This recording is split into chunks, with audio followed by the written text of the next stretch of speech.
Mind. Knowing versus doing. You do less than you could, and know more than you need. What happens to those who exercise and eat well? They become fit. Are you fit? If you're unfit, is it due to a lack of knowledge? Any exercise works, any diet works.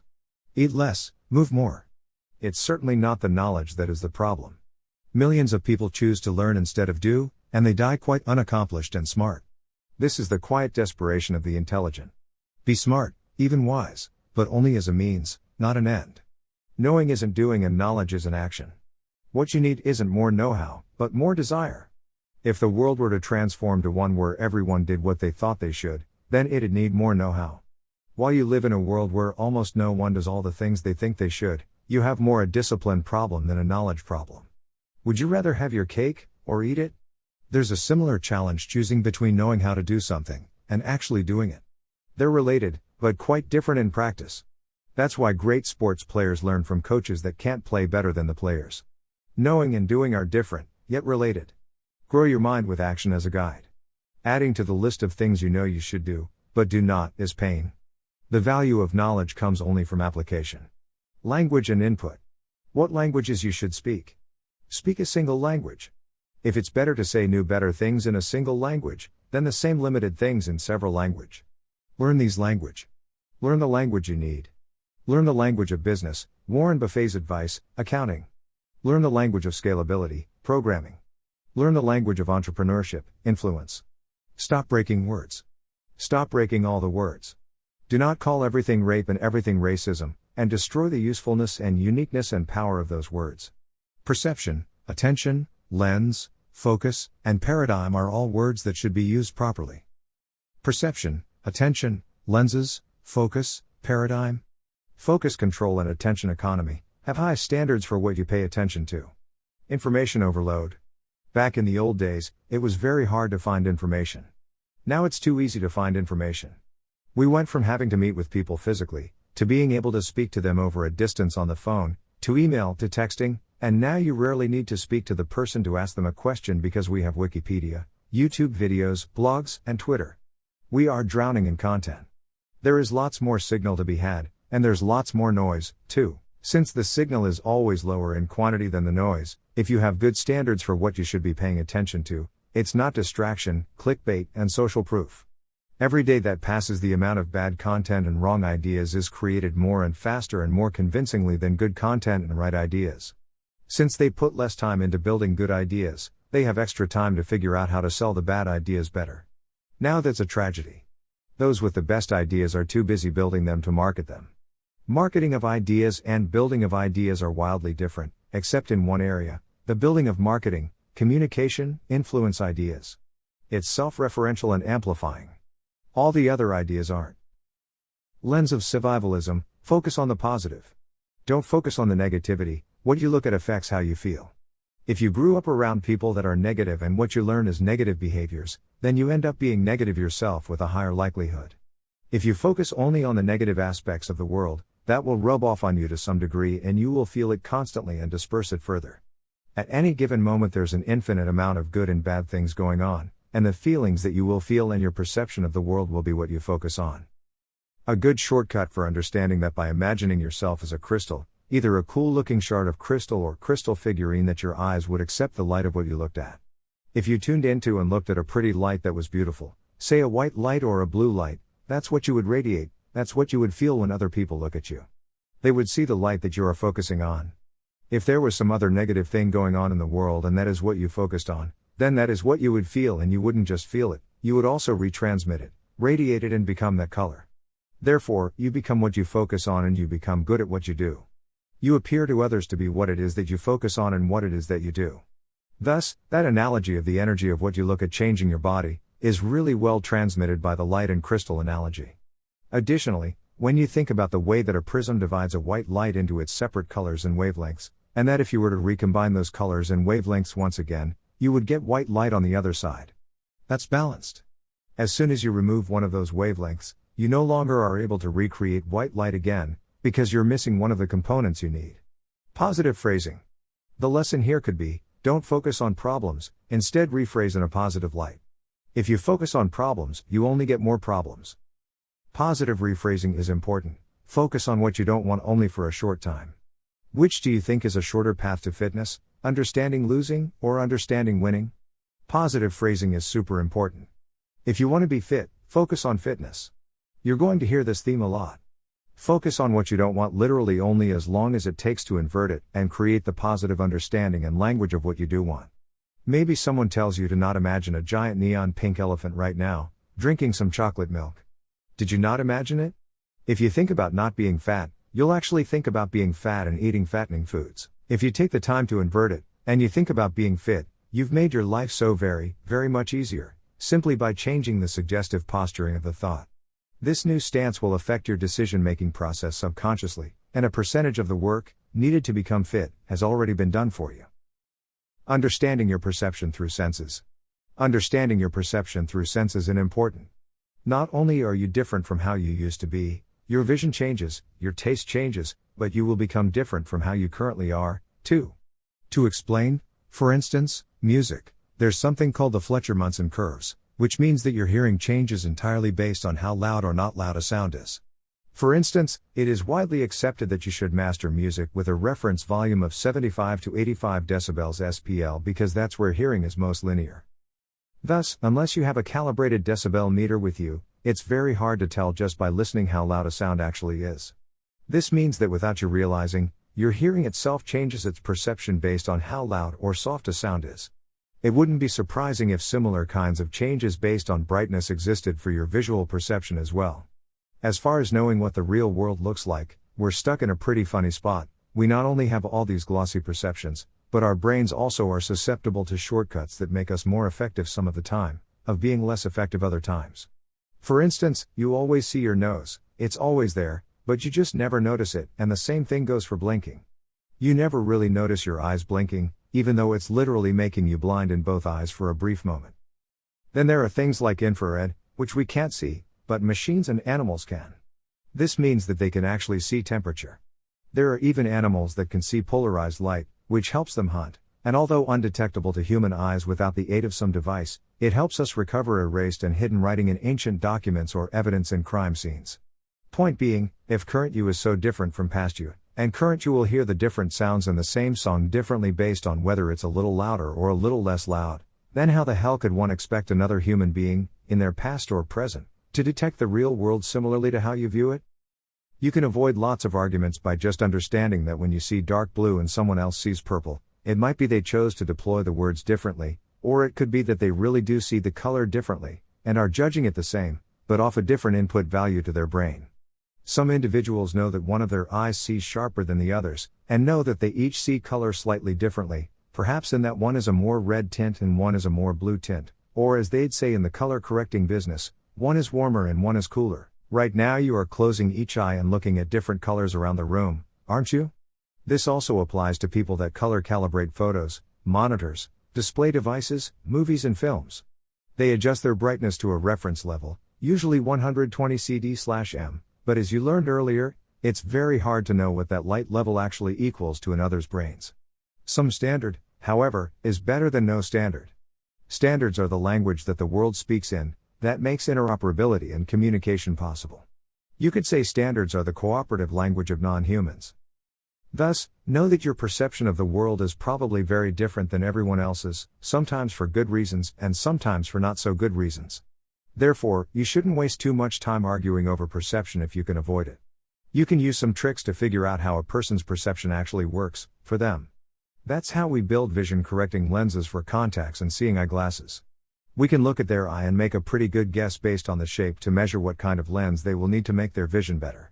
It's not always perfect though, so what many people end up doing for better results is testing a whole bunch of different lenses and answering the question, which is better, this or this?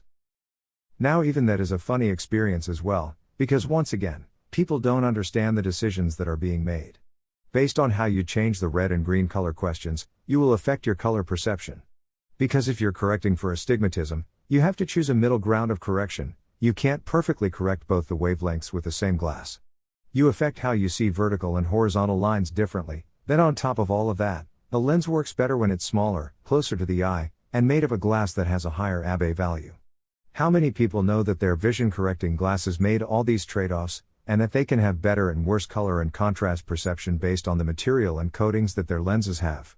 What a complex world we have created, in attempt to equalize perception as best we can amongst different people. What we think we perceive is so very often not what we actually perceive. It is hard to make good decisions when you have bad data. Set your brain for well-roundedness.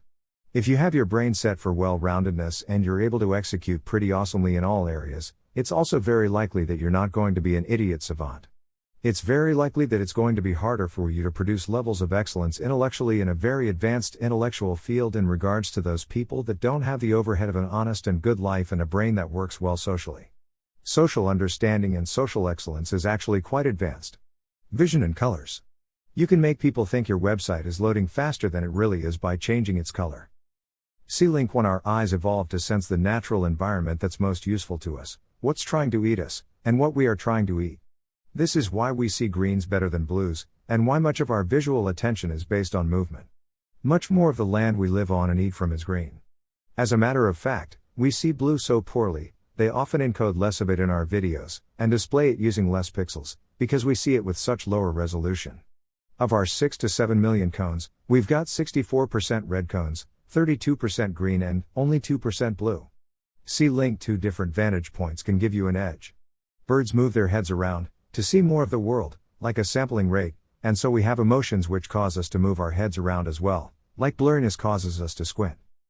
This is spiritual understanding regarding emotional programming, and how you can better influence others. Why are some color combinations pretty? We didn't just evolve physically to see different colors better than others, we also evolved to prefer certain colors in combination with other colors. Some colors look great together, and some look very bad together. If a color combination is only activating one of our 3 cones, it would make sense for us to respond emotionally and try and change our vantage point to see if we could get more light, or a better perspective on what we were looking at to engage the other cones. In some cases, poisonous creatures have also chosen red and yellow to signify that they are poisonous, and are capable enough to harm or kill you. There's a fancy name for colorful warnings in animals. Aposematism. See link 3. Mutants exist. Interestingly, a very small group of people have 4. See tetrachromacy. If you take a look at the color wheel, many of the prettiest combinations are at opposite sides of the color wheel. That's because they engage more of the eye. We prefer color combinations that are on opposites of each other on the color wheel because they provide maximum contrast, and engage the most color-sensing cones in our eyes. The reason our brains naturally care about colors that are on opposite ends of the color spectrum, is because we know that we have the best idea of seeing what's there because there's no other contrast that can show an edge because the edges are already shown by the maximum contrast. Knowledge and action. We need more whys. Because if you don't have a good why, you shouldn't be teaching that shit. If you can't teach a kid why something is important, it's actually not important. You should stop teaching it. It's amazing how little we know, like what's on the other side of the wall from where you are right now. Does it even matter? How important would it be to acquire that extra bit of knowledge? Well, it depends on your task. Are you tearing down the wall or making a penetration for a wire? Your task at hand is what determines the why. See link 4. We don't need smarter losers, we need stupider ass kickers. We need to trade education for motivation. If it's true that the world doesn't have a knowledge problem, it has a doing shit problem, then isn't it funny that what everyone values is a college education which only makes you smarter, not more effective, not more productive, not hungrier, not with higher standards, just smarter. We don't need smarter people, we need people that use more of what they already know. Economy of learning, know the minimum. There is an economy of learning, in that you should only learn the minimum you need to learn to get the job done. The things you need to know to get a good thing done is going to be a very small set of all the things you could possibly know. That means that you're almost always better of restricting what you learn to what you actually need to know for something you're doing, than you are trying to overlearn and hope that there's a good collision between what you learned, and what you actually needed to learn. If you knew how many doctors used Google to search for your symptoms, you'd understand that even overtraining doesn't keep you from still having to learn specifically about the problem currently at hand. Overtraining is the enemy in a fast-moving world. You will usually learn much more from applying what you've learned in the real world than just reading about it anyway. Knowing facts doesn't mean you're intelligent. Knowing facts doesn't mean you're intelligent. What you know, and your ability to use what you know are only loosely related. This means you could learn lots of facts and have no idea what to do with them, or you could be super intelligent, but not know enough about the real world to find any good method to apply that power. Car mind analogy. Knowing this is the fuel for your engine. Intelligence is your engine. Just as a real engine compresses and ignites fuel to create motion, heat, and power, so too does your mind smash together ideas to create new and better ideas and actions. Knowledge is what you know. Intelligence is how well you can understand and manipulate what know. You can increase either of them, however, you'll find that knowledge is greatly easier to increase than intelligence. It's easier to walk for longer than it is to run faster. You can always walk twice as long, at some point you can't run twice as fast. Know thyself. Are you the light or the dark? If you can't get better answers to hard questions than others, then you probably shouldn't be influencing others. You're not the light shining in the dark, you're just more of the dark. If you want to get things right where everyone else gets them wrong, then it's really handy to know what common things most people screw up so you can avoid those traps yourself. Understanding what you know, and what you do not know, is just as important as knowing anything in the first place. Knowing what you know. Just smart enough to be dangerous. The uncanny valley of true knowledge. When you don't know how complicated the world is, and you present simple solutions for complex problems, you get to discover, a hard way, why those solutions were bad ideas. If you think the world is a simple place, and you understand that simplicity, then you have the contentment that can come with ignorance. The uncanny valley of true knowledge. If you realize the world is a complicated place, you can become fearful and worried that you don't understand it well enough, even though you're better equipped to perform in it than the content and ignorant man. That is the uncanny valley of understanding the world. Simpler ideas are more useful. Simpler ideas are often more useful. It seems like the smartest people feel obligated to read things that they feel are at the edge of their understanding, so they can feel like they're growing. The problem is that if you're one of the smartest people, that shit at the edge of your understanding isn't really useful to most other people. It's quite often that people stupider than the smartest are much more useful to the general public, because the shit that they study is within the realm of understanding of the common folk. Knowledge is asymmetrical. Knowledge asymmetry example. At night the person on the dark side of the window can see the other side fine. The person on the brighter side, however, can't see through. When you're dealing with noise, the person closer to the loud side can't hear anything, but the person on the quiet inside can hear just fine. That's why if you're in the attic working, no one can hear you, but you can hear everybody. When you're in the shower, you can't hear anything but everyone can hear you. Isn't it cool that there's a strong and weak position for light, sound, and actual knowledge? It would be great to always know whether you were on the weak or strong side, before you started making decisions, for instance trading a market, or negotiating sales and purchases, or writing contracts. Learning tricks. Peak state and staying engaged while learning. Motion is emotion. Peak state practice and Tony Robbins' Date with Destiny. One of the best events or seminars that you can attend in the world is Anthony Robbins' Date with Destiny. It's expensive, about $5,000, it happens over approximately 5 days, and they don't tell you this when you sign up, but those 5 days are going to be 16-hour days. Now, you may ask yourself, how on earth do you keep a bunch of rather old, rather plump executives and other types, that have $5,000 to blow on a seminar a couple times a year, and very specific places that you have to travel to and pay for your accommodation, how do you get those people to stay engaged and learning and happy about the experience for 16 hours? The solution is, depending on how you want to frame it, really, really awesome and amazing, because it works, or rather disappointing, because it's so goddamn simple that you would think that it shouldn't work. Basically, the magic is, you stand up, you jump up and down for joy, and are genuinely happy and dance to fancy music and massage the people around you, and do shit that seems totally alien in the muted, static, non-moving world that we're used to these days. If you were to look back into when you were younger, when you were a kid, or if you see kids in the mall, you were running, kids now are running. One is not sure at what age the running stops, but the kids love to run, and climb, and jump, and search, and then sometime between then and when you're older, that shit dies and we get scared, and we're like no, I don't want to act any different, people might notice me. So, does it work? It does, 100%. Do you want to actually do it to demonstrate it? No, because you are not used to doing it, but you're going to, because in this life you only get the results of that what you will actually do. Knowing about things doesn't matter so much, doing the shit matters much more unless you're so very lucky to be a coach or someone that can influence the world through mass media. If it's anything that you or the people that you interact with is actually going to benefit from, it is very, very, very likely that it is something that you're actually going to need to do, rather than know about. Learning through games. Chess. Being good at chess has very little value outside of chess. Knowing to cut off escapes before you move in for the kill, leave options open with forks, value tempo and position, know that some things can be sacrificed for position or speed, and realizing that different tools excel at different things. That's about it, and that is being generous. Those lessons aren't even obvious, and you might never learn them without just being straight up told them. Learning logic is much, much better than learning chess. See link 5. Information sources. Be careful who you take advice from. It's funny, if you ever learned neuro-linguistic programming, NLP, one of the co-founders of the system is Richard Bandler, and Richard Bandler has been fat for as long as that system has existed. Richard has been known to be a smoker, and is a bit overweight. Maybe he kicked the smoking, but he has spent a lifetime fat though.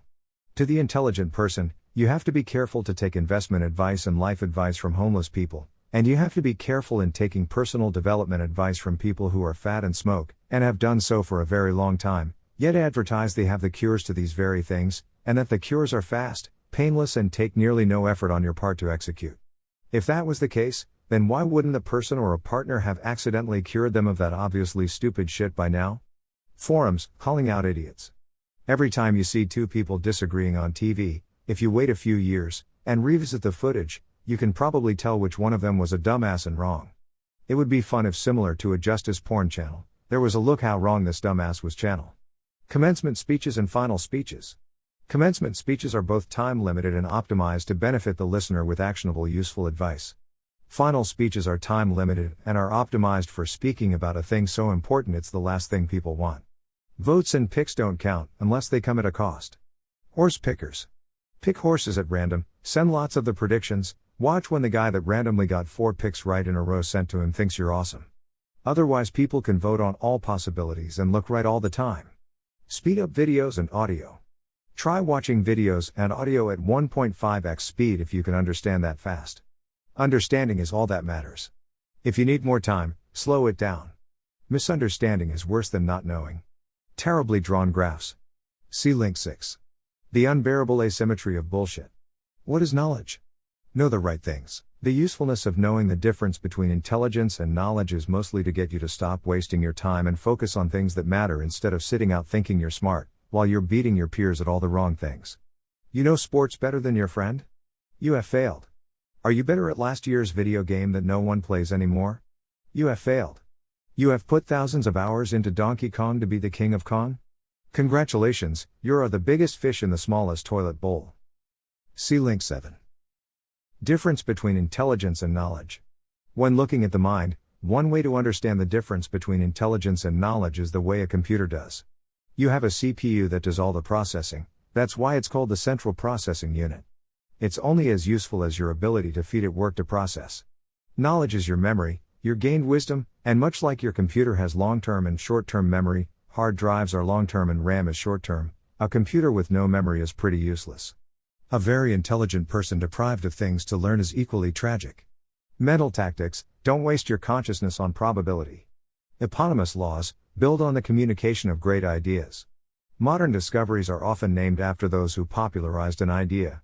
Back when our understanding of the world was much less accurate, some individuals made such great contributions of so many ideas that have never been seen, that you couldn't name any one thing they came up with as their name's law, because they had a bunch of other great discoveries as well. These days, it is rather rare that more than a couple of laws are named after any given person. This is partly because it's harder now than ever before to make tons of contributions, for the same reason it's easier to make a single one, information sharing.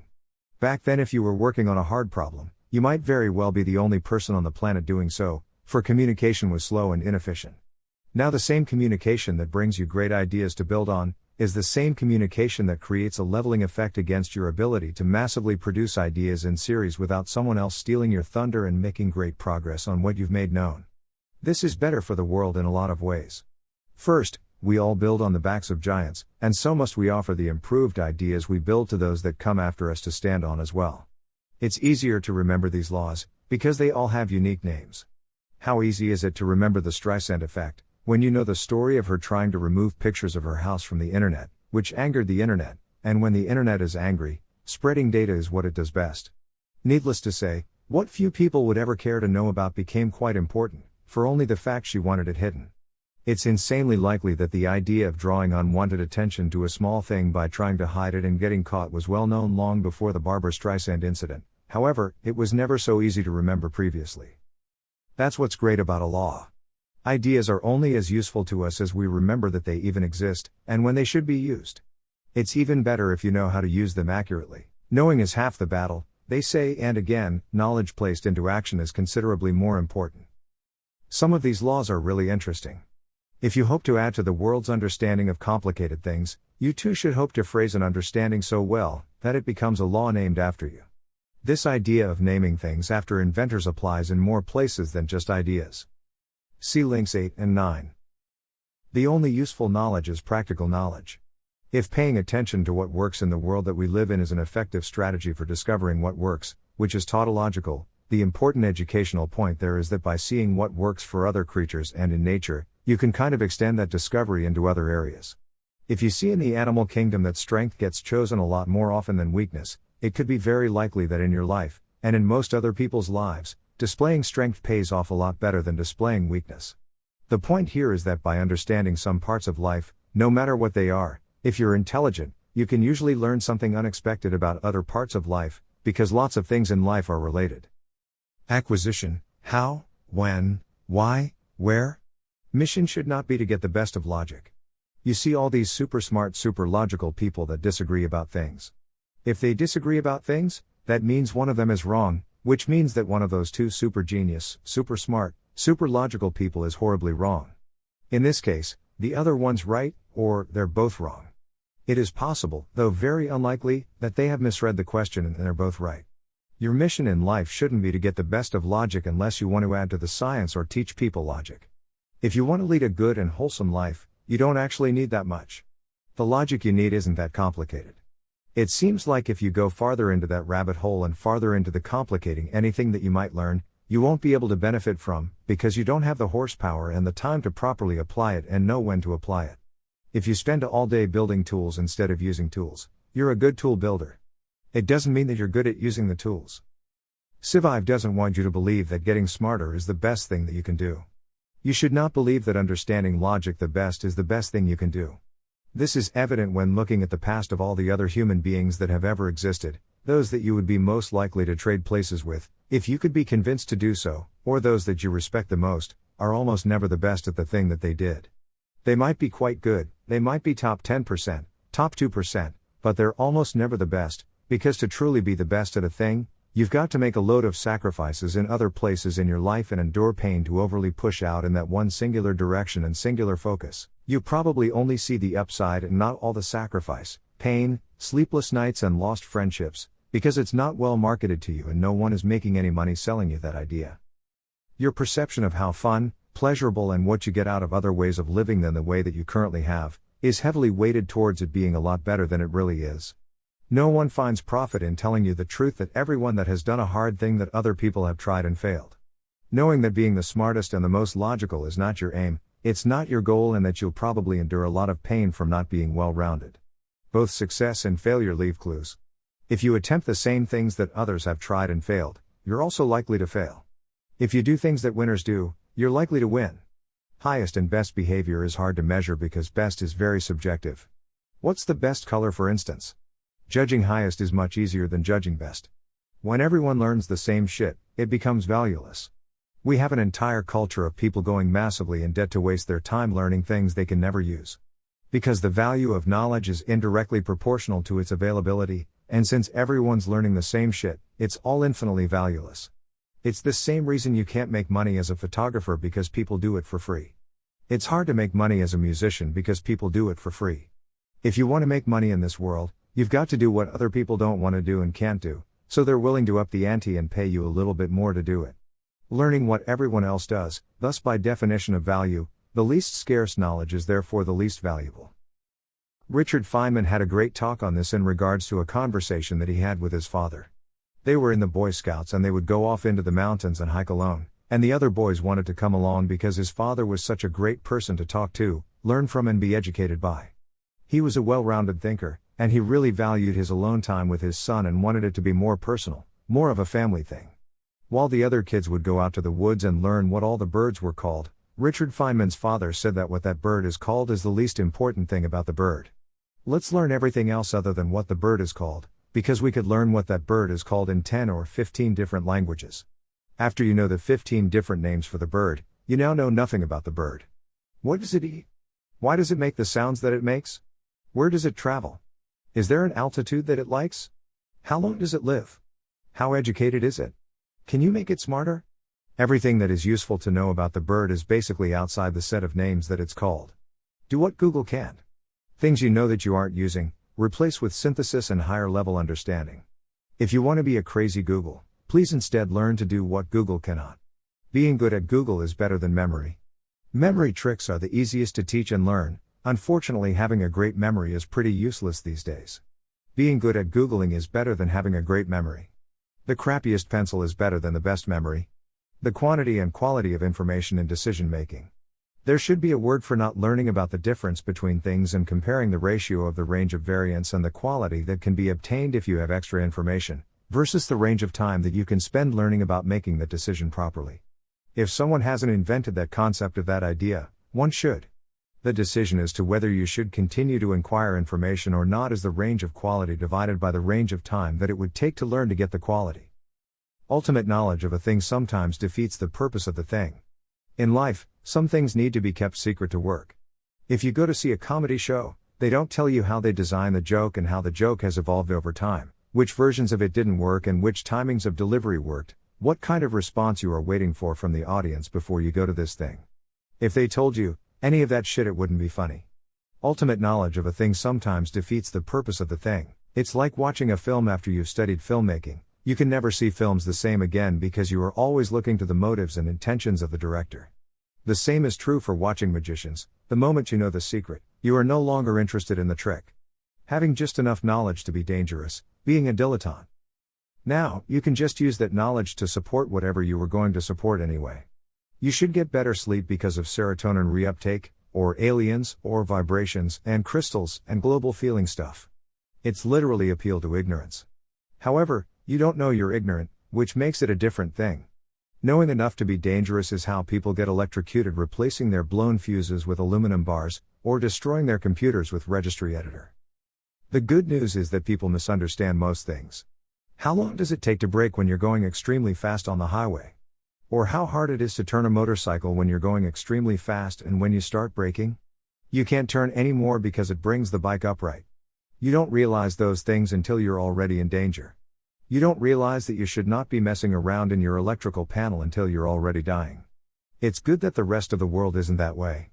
Maybe you take too much vitamin B, maybe you get a headache or something, but take aspirin. You are now dangerous to yourself if you don't realize that taking too much aspirin literally kills you. You might be the kind of guy that thinks that there's not a minimum effective dose, more is always better, and doesn't understand how medicine works or doesn't understand how the human body works. As a result, now you're in the hospital, fighting for your life because you had a really bad headache. You thought just a couple more aspirin would finally kick in, finally cure it. Now you're dying. The likelihood that you will benefit from knowing a little bit about a thing and that ending up doing more harm than good is directly proportional to the complexity of the thing that you're talking about. The more complex and hard to understand the thing is, the more likely you are to mess it up and get harm instead of benefit. Knowing enough to be dangerous really exists in the real world. You can know whether you're getting more likely to get usefulness or more likely to get pain. Out of a layman's understanding of a thing, based on the complexity of the thing, you should probably shut up about super complicated things of which you might have saw one episode on the Discovery Channel. This why we have all seen some task or action, quickly followed by the disclaiming warning, don't try this at home, folks. Use knowledge to take action. Who becomes more fit? The man who fills his days reading books on weightlifting and diet, or the man who reads no such books, but never misses a morning round of push-ups, pull-ups and squats? Learning about fitness is not fitness. Learning about dance is not dancing. Learning about success is not success. Unless you are a teacher or author, learning is only as useful as it turns into action. Learning by doing versus being taught. Different tasks are better learned, or perfected, using different learning methods. One implication here is that there are things that you can learn from doing, actually going through the motions over and over, and that's totally useful. But there are some things that you can learn best only through teaching, or being taught. Know the difference between the method and the reason. Is what you think you want what you really want, or should want? Could you want something better? Know the difference between a means and an end. Don't confuse means for ends. Means is another word for method, or way.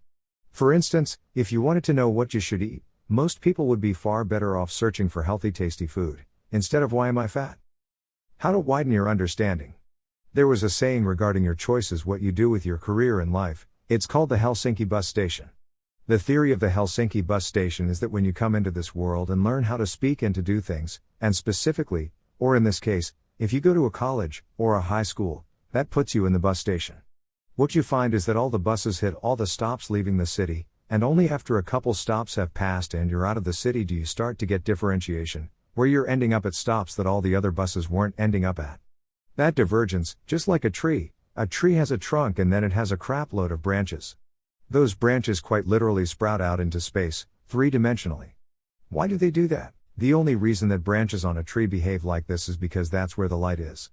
The light isn't where you started, because there's something else already there, absorbing the light. There's a leaf in the way. Thus, you don't get any light if you stay there. The education system is the same way. Perhaps this tree idea is better. SciVive just invented it, right before your eyes. The tree idea, be a leaf seeking light.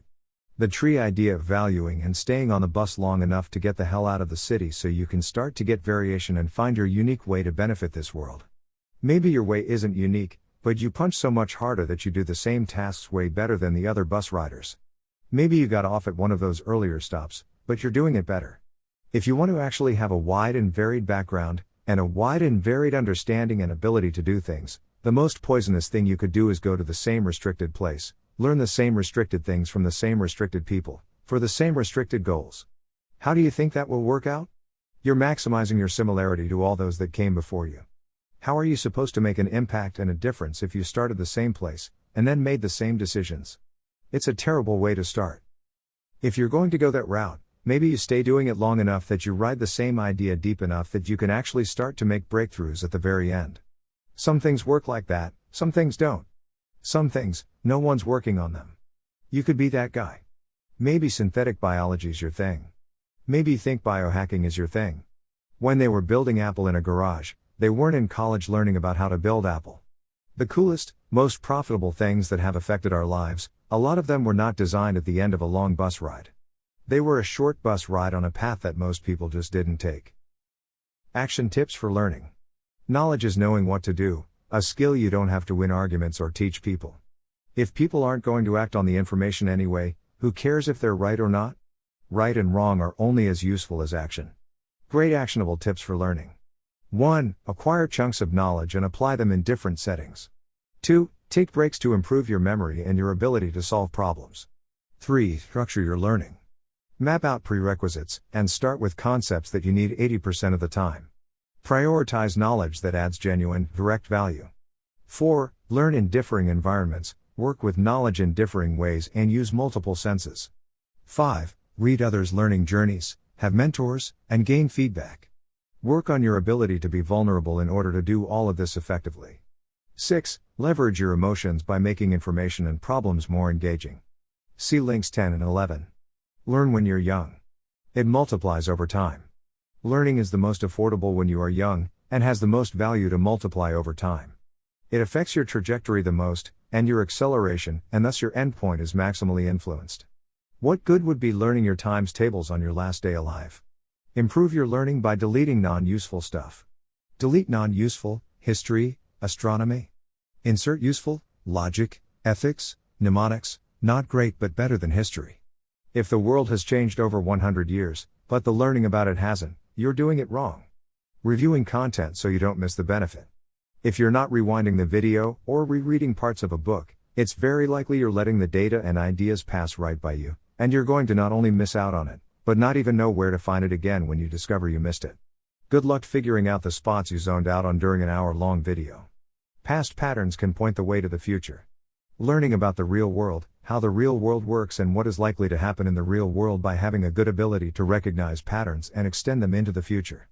This is quite similar to knowing the past and learning from it, and thus being more accurate in your predictions.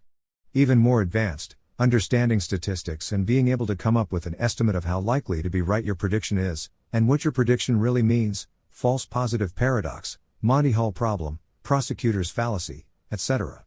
It lets you discover and use a way of thinking that is quite hard to arrive at by other teachings. What some SciVivers have learned as a matter of discovery and usefulness is that you make much better decisions and are much more aware of what is actually likely to happen in the future when you just make a grid, and fill it on the top and side with all the possible things that could happen. It seems like great discoveries can be made when you skip your brain's natural and useful estimations of what is probably going to happen in a situation, and actually manually chart out all the possible outcomes you can think of. You could consider this the brute forcing of a solution to a problem. It's funny, sometimes you'll be tested on your ability to do some fancy math, and you can look at the problem intellectually, guess a number that might be close to a solution for it. Just try sticking in a few answers in that range and discover the solution faster by just trying some different answers that you think might work, than it is to try to purely mathematically systematically use the real algebra that would solve the problem. This is similar to the statistics learnings in that, if you test positive for a thing, you don't have any idea how much that means you actually have the thing unless you know two things. First, how good the test is, and here's the magic. Second, how common is anyone to have what you're testing for? Then you multiply them. Better test, more likely, more people have it, also more likely.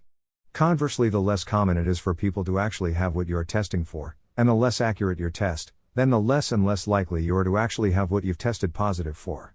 You must know both things, or you literally can't know how confident you should be in your test result. The time value of knowledge. The time value of knowledge can be easily established by trailing indicators. If you know what the future is going to look like a minute before it happens, you can trade it and become nearly infinitely wealthy. If, however, your indication as to the state of world is delayed by a minute, then you'll constantly lose every trade you make. A trailing indicator is when you find correlation but you can't make any money on it. Let's say you got Google search volume, Bitcoin price, and you're using Google search volume for the term Bitcoin and tying it to the chart of Bitcoin's price. You'll find that when the searches for Bitcoin price go up, the Bitcoin price goes up and vice versa. Here's the problem, which one of them comes first? A trailing indicator is something that cannot predict the future, it's just something that says, hey, the future already happened and therefore you don't get to make any money on it. Looking at a chart of the taxonomy of ideas is a trailing indicator.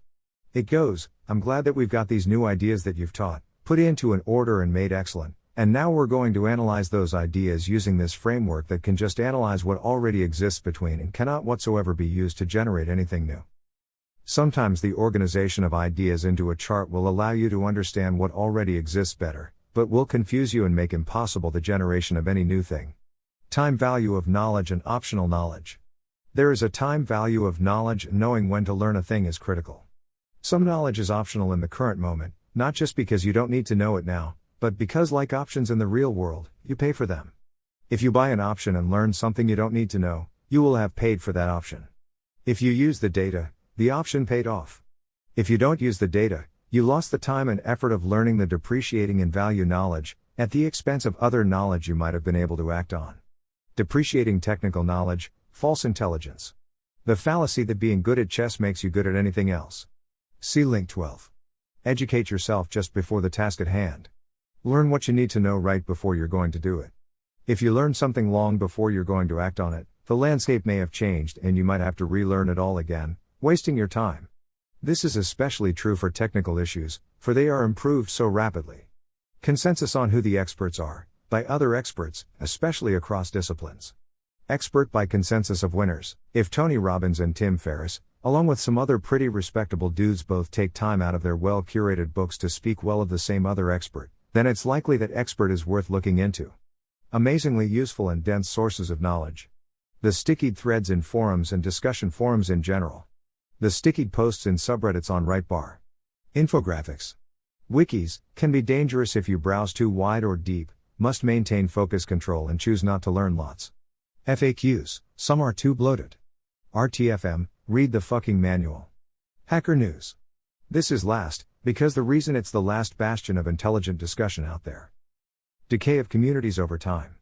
Puns, quips, jokes, off-topic posts, trolling, all these things amplify when there's an audience that rewards them. It's self-referential, as you get the first troll, he will interact with new trolls, thus trolls beget trolls, and jokes beget jokes. The places with the densest, most useful information, mineable places available. Summaries of the classics, some of this stuff is good. Summaries of good modern books, a couple good ideas per book at least. Memes, all successful memes have a reason they became successful, Like the /Paul one regarding you're much more likely to die of Y than X, so why are you upset? I want you to increase your chances of dying from X? See link 13. Curiosity pays great dividends. Curious people get really smart.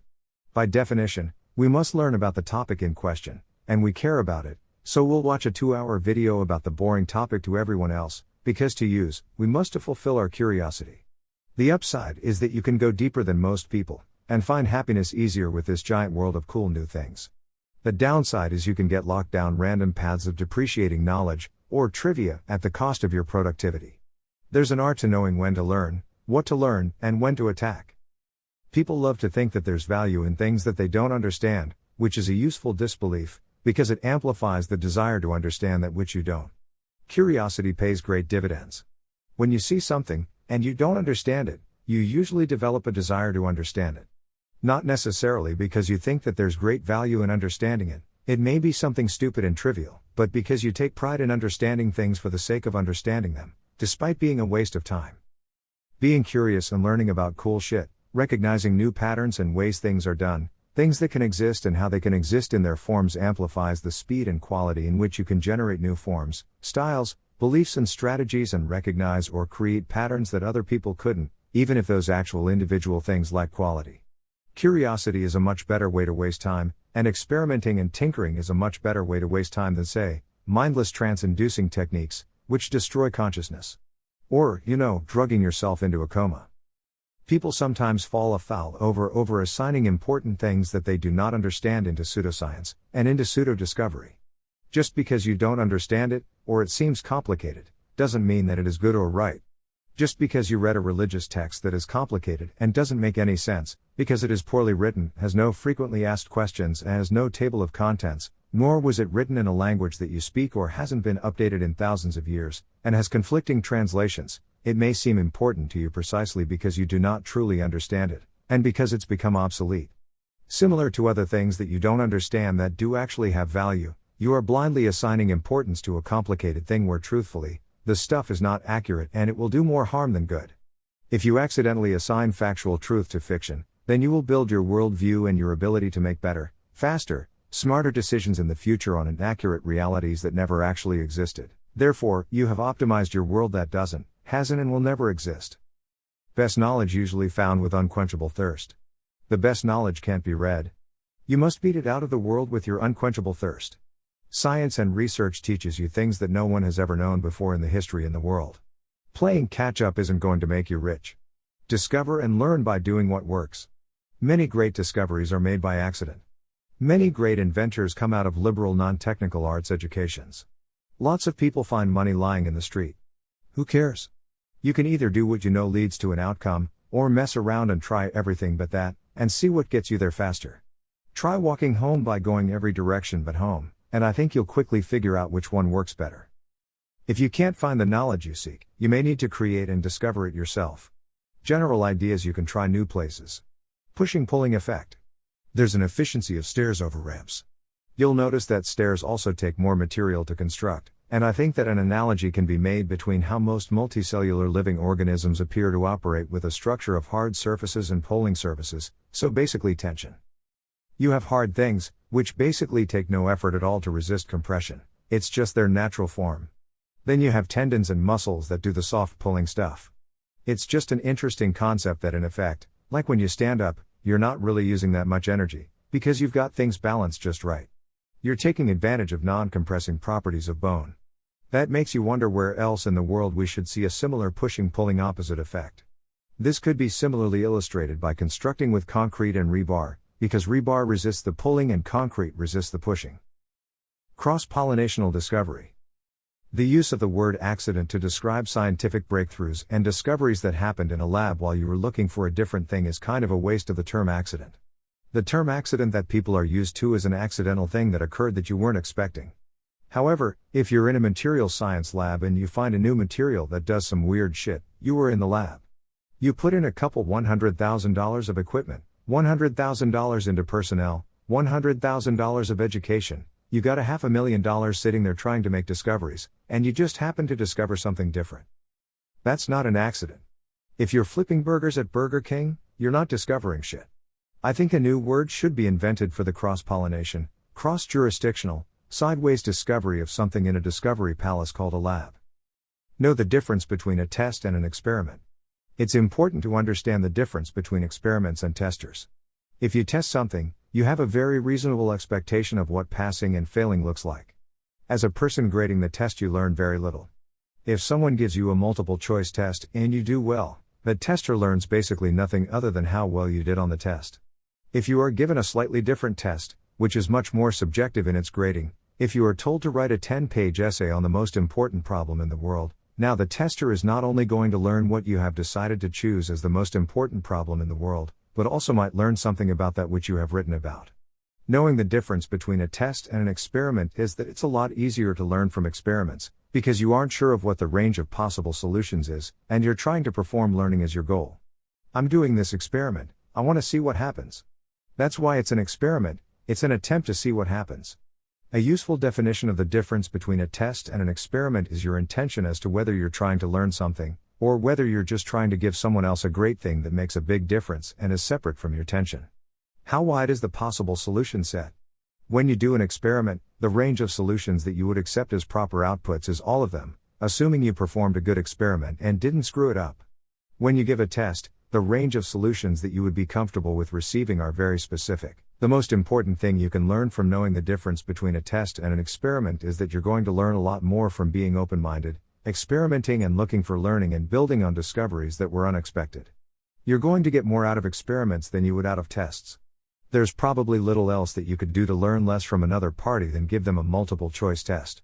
How are you going to learn from that? What are you going to learn? Not much. Learn and use Google Foo.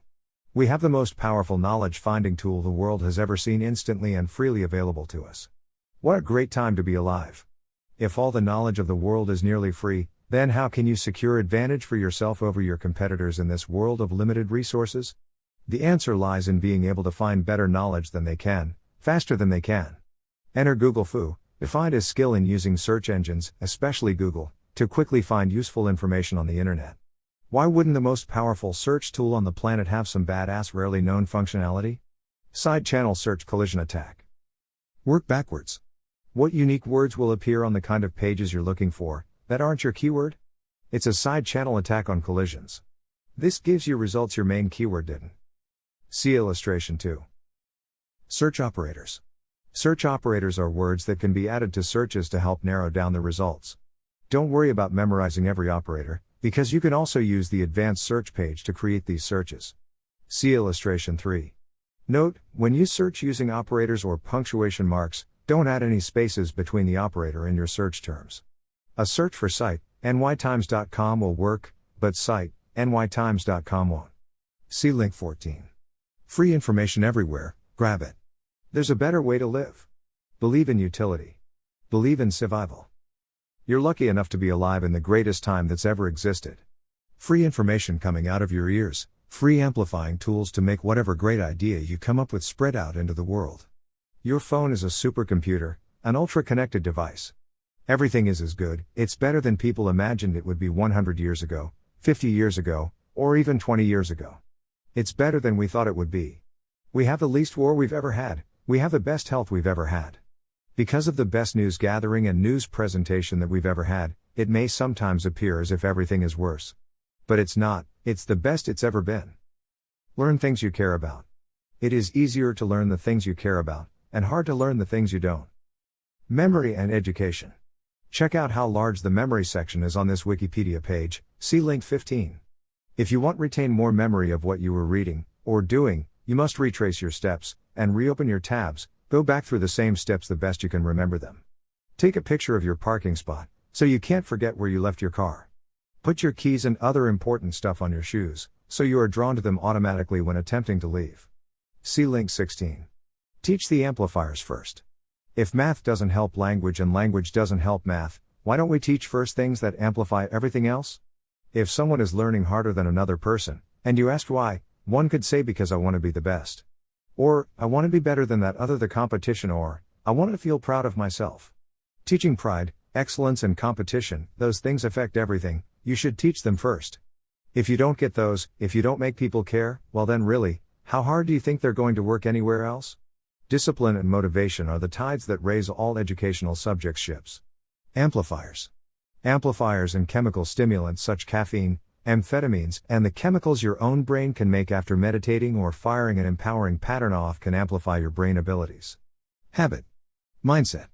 Internal language. The tricks you use to keep exercising are the same tricks you can use to keep thinking about hard things.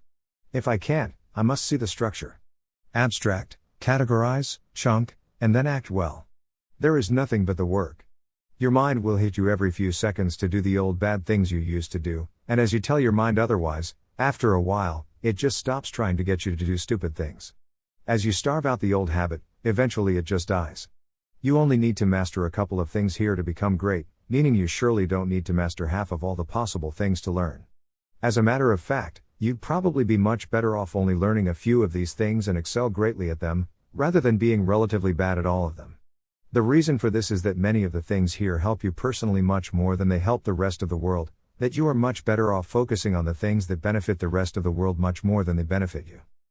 This works because the world can do more than you can.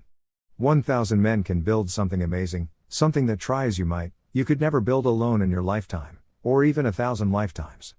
The chance that you can greatly influence this world in conjunction with many of your fellow man is at least 100 times greater than the chance that you can achieve the same thing alone. Why? Take a look around you. How many of the things you use, enjoy, see, were made by a single man or woman? Almost nothing was made without the help of others. Be a discoverer of truth. How does this relate to the rest of reality that is vastly less tested nor testable? I believe the learning is that you must look for that other magic part that is so hard to miss, you must look for the not thing, you must look for the thing that isn't there, or is the opposite of the obvious thing. Ask yourself, what's the missing part? What should be here that isn't here? It's like a great investigator you might see in a popular television show, movie or book. You could say Sherlock Holmes, Columbo, or Dr. House. They account for the following things lesser detectives never think of. Is my test wrong? Could it be wrong in this case for special reason? Did something intermittent happen here? Is the current state of the scene not representative of when the crime occurred? Rain, weather, people, full moon, lighting? Minimum viable education. What is the minimum effective dose of teachable knowledge/skill? Input, process, output, allogrammar, logic, rhetoric, trivial fame. Success leaves clues.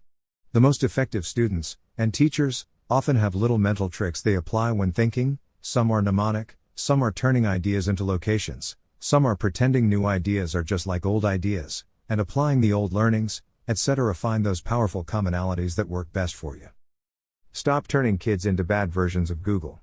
We don't need more bad data storage in human minds, we need more of what the machines can't do yet: creativity, emotional decision, morality, and love. If you must make kids bad versions of Google and shove facts into them for lousy storage, then at least teach them mnemonic technique and logic first, Google foo, so as to amplify all their future efforts.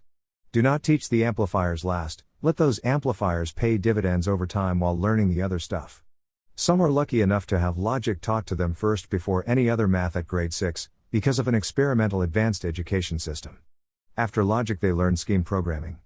Those frameworks greatly help some individuals, as nesting of ideas and good data processing is super powerful in all the other areas of life.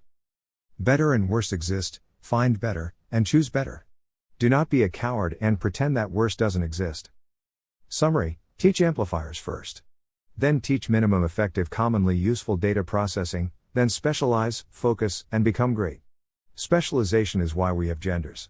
Dimorphism lets us not overallocate excellence in a single place at the cost of another place. Great things come from specialists. If the value of skill is in opposite proportion to supply of that skill, then everyone learning the same things by definition means no one will pay for that skill or knowledge. There's some exclusions to that idea, such as language itself. However, the theme of slapping knowledge/skill on a supply/demand curve is a good one. What is minimum effective curriculum before specializing? What is the minimum viable education? What is the correct execution order of those skills? For instance, how important is it to teach kids to write essays, when they actually don't have much useful to say? Maybe you should work much harder on having useful things to say before you learn how to beautifully say them. Imagine that you did the opposite. Imagine that you taught effective rhetoric before logic, and now you've got better salesmen of bad ideas. That's worse for the world and the individual, not better. Think of the places in the world where women aren't allowed to drive cars. How did that terrible situation arise? The answer is great marketing and the spread of terrible ideas. Steal ideas from other life forms before they die off. Steal ideas from other organisms. Which organisms are we most likely to benefit from stealing ideas from? Can we prevent them from going extinct before we get to learn those ideas? Is there a way to capture their ideas, pre-extinction? Even the tools that we now have to change the blueprints of life, we stole from life. For example, bacteria and viruses are currently the source of our most powerful DNA editing tools. We are meat, and animals are meat. The animals of Earth benefit from all kinds of amazing tricks and tools their meat has developed. We could use some of their tools, but if they become extinct, we can't learn as well from them any longer. Think of how much more we could learn about, and from, dinosaurs, if they weren't currently extinct. If you want to take advantage of the millions of years of building with the best tools we're aware of, real evolution over long time periods, without having to wait for millions of years for the next go-round of that thing maybe mutating and evolving again, then you should try to prevent the extinction of the organisms most useful to learn from for our own benefit. The same could be said for studying an organism's specific feature before it changes and evolves further. Again, think viruses and bacteria and immunotherapy tactics. Real-world testing by doing. Why test kids when you can put them in the real world via the internet, and have those kids solve real, currently relatable problems? In this way, you can achieve real-world testing by doing, by action. There are all kinds of people out there that have problems that they'd like to have solved, and these useless kids could be the ones to do it. However, if you can't find a thing in the real world for these kids to use to practice on, then stop teaching it. It's obvious no one needs it, or you don't know anyone in the real world, one of the two. Teaching through stories instead of fact bashing. Teaching through stories sacrifices bitrate for emotional attachment and depth for stickiness and virility. This might be why viruses have a quite limited payload. For a religion to succeed, it must actually have a church, a belief structure that tends the heart and the songs and ritual stuff that goes around it, and often sadly the us versus them mentality. Common parts of good stories: arc, relation, father/son, dark/light, mirror, order, reversal, betrayal, greed, lust, conflict, struggle. What are these common powerful tropes? Which do you like the most? Using us versus them language. Easy way to learn. If you ever want an easy way to teach kids the importance of geometry, one 18-inch pizza is more pizza than two 12-inch pizzas. Do the math. Don't let school interfere with your education. I never let school interfere with my education. Mark Twain. Wasting too much time in college. How could any learned man be satisfied to waste away in a college or university building ideas that are going on quite literally in the real world? Apprenticeships. See link 17. 6 Arts. See link 18. The Cinderella Effect. Separating kids from parents and giving to state for education. For example, Plato's The Republic is at least bad because of this. In evolutionary psychology, the Cinderella effect is the alleged higher incidence of different forms of child abuse and mistreatment by step-parents than by biological parents. It takes its name from the fairy tale character Cinderella. Evolutionary psychologists describe the effect as a remnant of an adaptive reproductive strategy among primates in which males frequently kill the offspring of other males in order to bring their mothers into estrus, and give the male a chance to fertilize her himself. There is both supporting evidence for this theory and criticisms against it. See link 19. Failure of Education System. Essays section of the bookstore hides great ideas. It's rather stupid that much of what you need to be a great person, and to develop correct beliefs and actions in this world, is hidden away in the essays section of the library in the bookstore. What a stupid way to name an important category of the most in-depth thinking. Why are Hitchens and Nietzsche and Ralph Waldo Emerson, Machiavelli, Henry David Thoreau, Will Durant, etc. hidden in this stupid category? This category is literally called something we're taught to hate as kids. Kids know their time is being wasted with useless knowledge. Kids know you're wasting their time, they know they're never going to use this shit. If you're too stupid to come up with an example that's compelling to them when they would use it, then you're dumber than they are, because you don't realize that you're wasting their time. Stop wasting everyone's time. There's enough to learn in this world that's actually useful to learn, teach them that.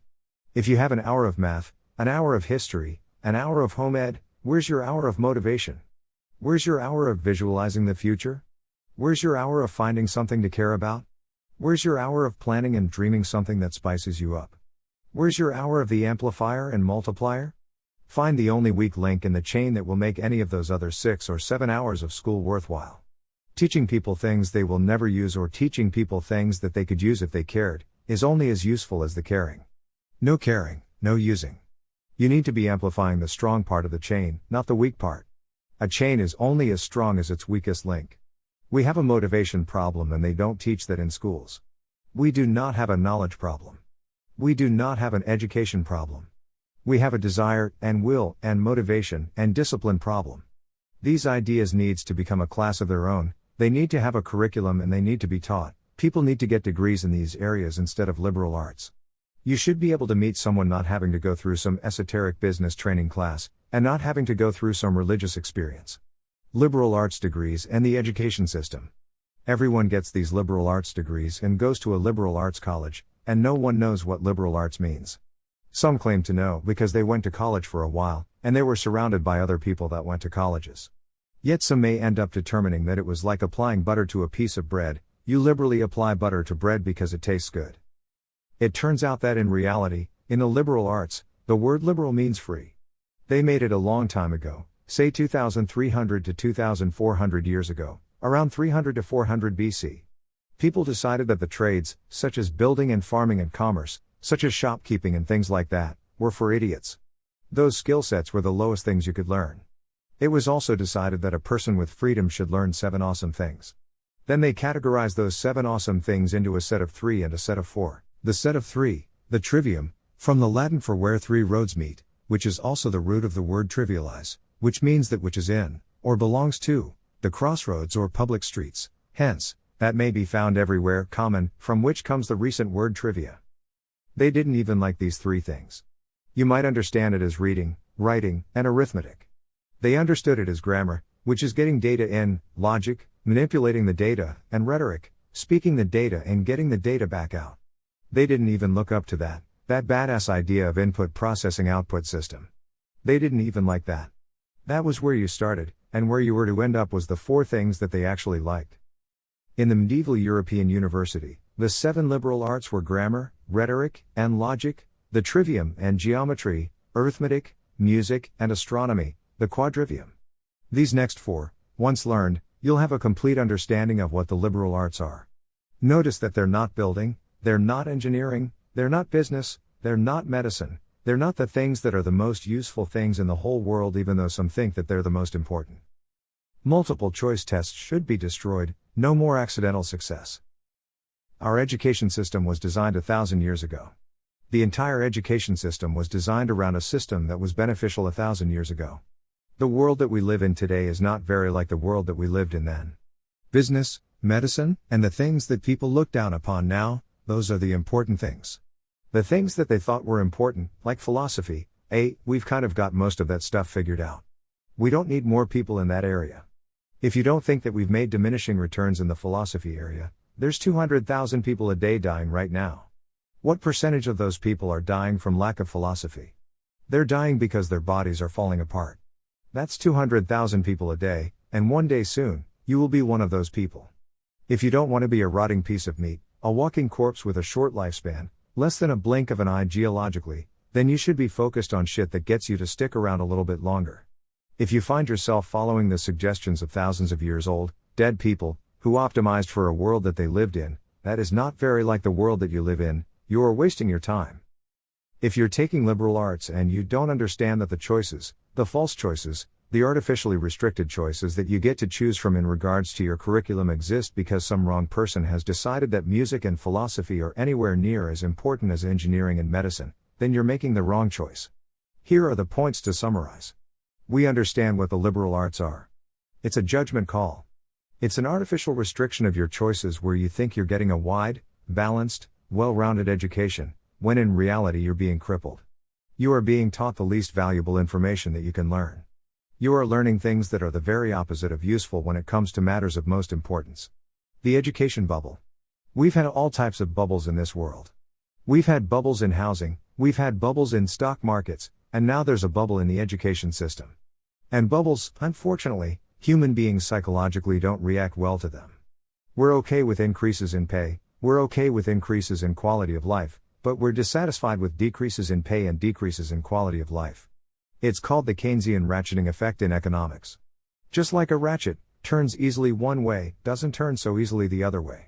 When you have a bubble in education because people have forgotten why education exists, education is not supposed to be babysitting at the collegiate level. Education is not supposed to be learning for learning's sake, and if it ever was, never mind those people.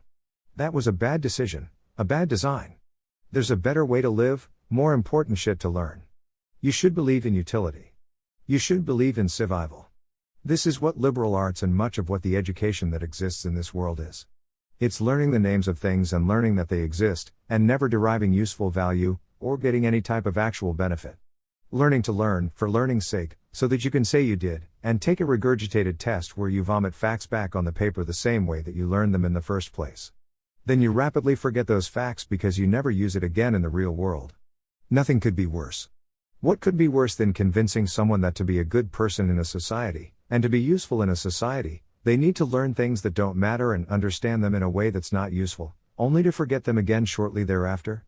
What could be worse when their life and their consciousness and the supporting of their family and the obtainment of their goals revolve around all of the things that you excluded from their education? Personal finance and personal presentation can improve based on the questions you ask of yourself. How to be a good friend? How to be fair to yourself? What does being fair to yourself look like? What does being fair to your friends look like? What does being too easy on others look like? What does losing friends because you didn't get things signed in writing and then now their own subconscious works against them and they misremember the past? Sometimes it's financially profitable for them to misremember the past. Our minds are structured in a way that makes it very easy to misremember the past, especially if we gain from such. Liberal arts degrees. If you still think the liberal arts are there to teach you how to learn, you misunderstand why they are there. There is a study of how people learn, there is the ability to major in education, there is the study of where knowledge comes from, there's a fancy word for it. If you want to learn what is knowable and how we know what is knowable, and perhaps the best ways to learn things, if you think learning things is memorizing things, well then you should study memory, and that should be a course. People who compete in memory competitions could teach such a course. It wouldn't be surprising if the liberal arts removed that from the ability of the course selection guide, because it's too damn useful. We need things that are less useful, so that we turn people into losers. They don't understand they're losers, because we use proof by complexity. Better education results with SciVive. If SciVive can get you better results for yourself in a shorter time frame than college does, is not the education you get with SciVive worth more money, especially since it is saving you more of your finite time? Be sure you know what you're learning. If you didn't take ethics and learn how to be a good friend, how to manage your personal finances, and how to stick up for yourself and how to be fair to yourself, you spent your time the wrong way. Everyone in the entire world knows that those things are vitally important. If you learned the order of the planets from the sun outward instead of those better things, you spent your time the wrong way.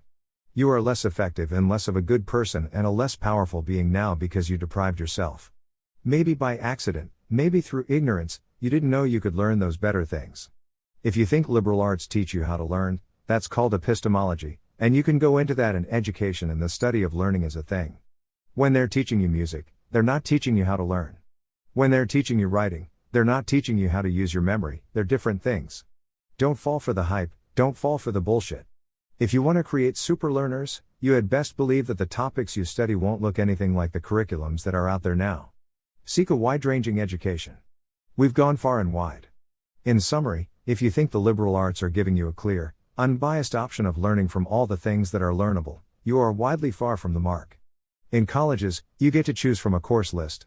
That course list is taught by humans.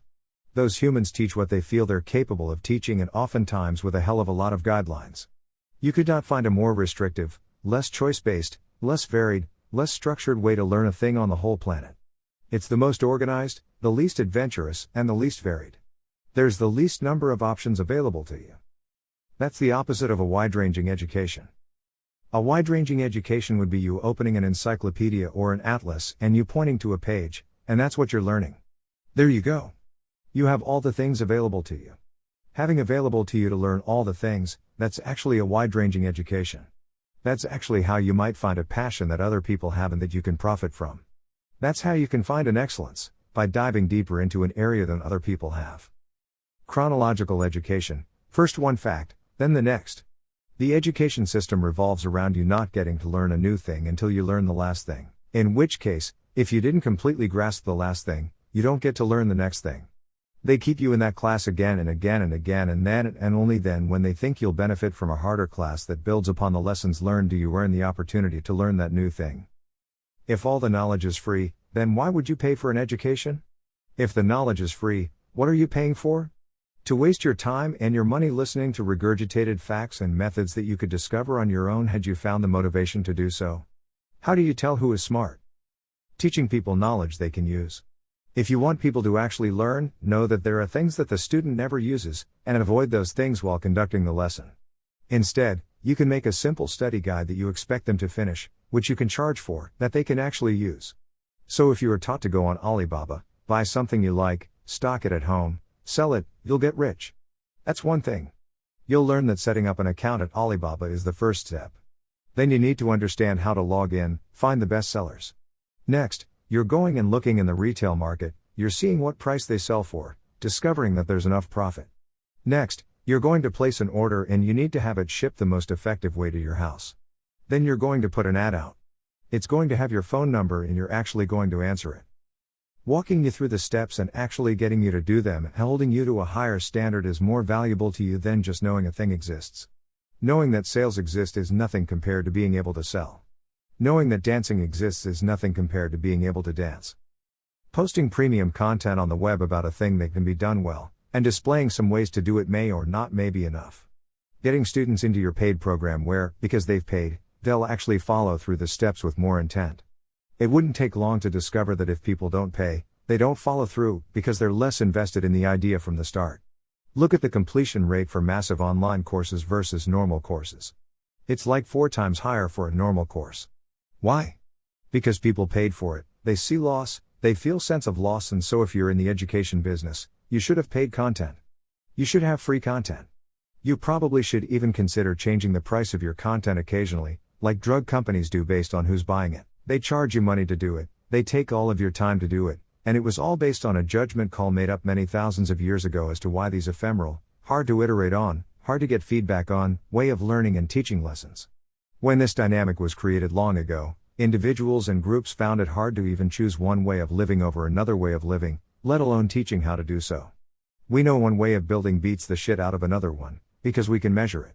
Failure of the education system.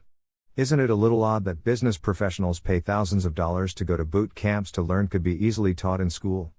Or a webinar, things like scheduling, goal setting, positive feedback and loops? Imagine someone with a flabby arm, and they're having a conversation with it, looking at it and saying to it, I don't understand this flabby arm. I want it to be stronger. Then, you tell it about all the different ways that it can get stronger, about eating protein, about doing curls and chin-ups, and doing pull-ups, and all the things that would help it grow. However, it just sits there and it just doesn't do anything. No matter how many different things you tell it, it never gets stronger.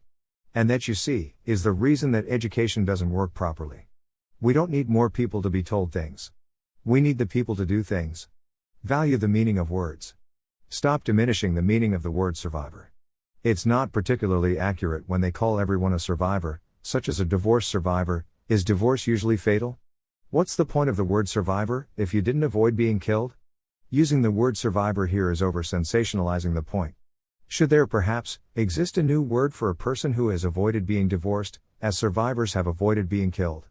Stop breaking the language. Because you endure something negative, horrible and terrible, doesn't make you a survivor. Surviving an encounter makes you a survivor, and surviving means avoiding death when the threat of death was imminent. If you got into a fight with a bear, got all your arms and legs ripped off, and still survived, then you're a survivor.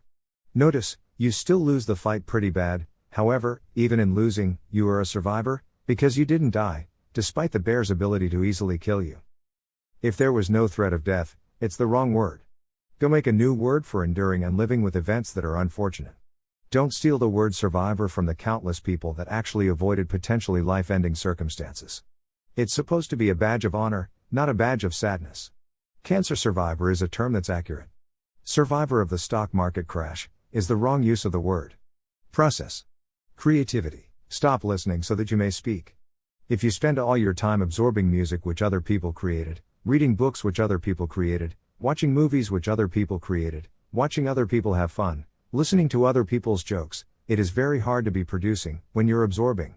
Humans are not full duplex, simultaneous send/receive, You can't really listen when you're talking, you can't really talk when you're listening, you can't really create or be an individual or do the thing that only you can do, if you're busy absorbing everyone else's consciousness and not formulating your own consciousness. Now, do you need to start your life absorbing other people's consciousness? Yes, you do. You just need to learn a language, learn various customs, learn to thrive, eat, break bread, make love, and enjoy life. You need to do that. Once you've learned enough of that, got the low-hanging fruit, and once you got the Pareto principle, 80% of the results for 20% of the input, you need to switch gears, you need to give back. You've been a child, you've eaten from your father's hand, time to be a father. You spoke the language, you use the language, and you read the words, now it's time to make your own words. You think that there's not a place in this world that you can have an impact, but if you focus your mind regardless of how incapable you might think you are, with enough focus you can make a lasting impact. You don't exist if your mind is only composed of other people's thoughts. You must give your mind the freedom and the blank canvas to paint your own identity, to sing your song out into the world, and be heard as no one ever before you. To be only a mirror of the random media and friends that you interact with, is to waste the unique gifts your ancestors passed down to you. Be yourself, be the best you can be. Choose who that is. Don't be lazy with it. Your standards for who you demand you will be, are the most important standards you will ever have. Silence is golden. In a world where being creative is so valuable, it literally pays to know that your brain loves to fill silence with cool ideas of its own. That's why people come up with such interesting ideas in the shower, but much rarer in other places, for the shower is one of the few places that people choose silence and solitude. Rejecting the noise of the world lets your amazing autonomous pattern finding and creative brain do what it does better than any other machine on the planet, generate interesting and possible futures. Sit in silence, but not as a monk trying to destroy thought. Love your thought, play with your thought, it is the closest thing to the real you you're likely to find if you search. Pay attention to your own thoughts and explore them as you would the mind of someone you just met for the first time. What's going on in this organic, biochemical supercomputer when you rest your eyes? Being uniquely creative. Everything is copied. You need to keep your ears and eyes open, or you'll converge on the same ideas others do, without realizing it.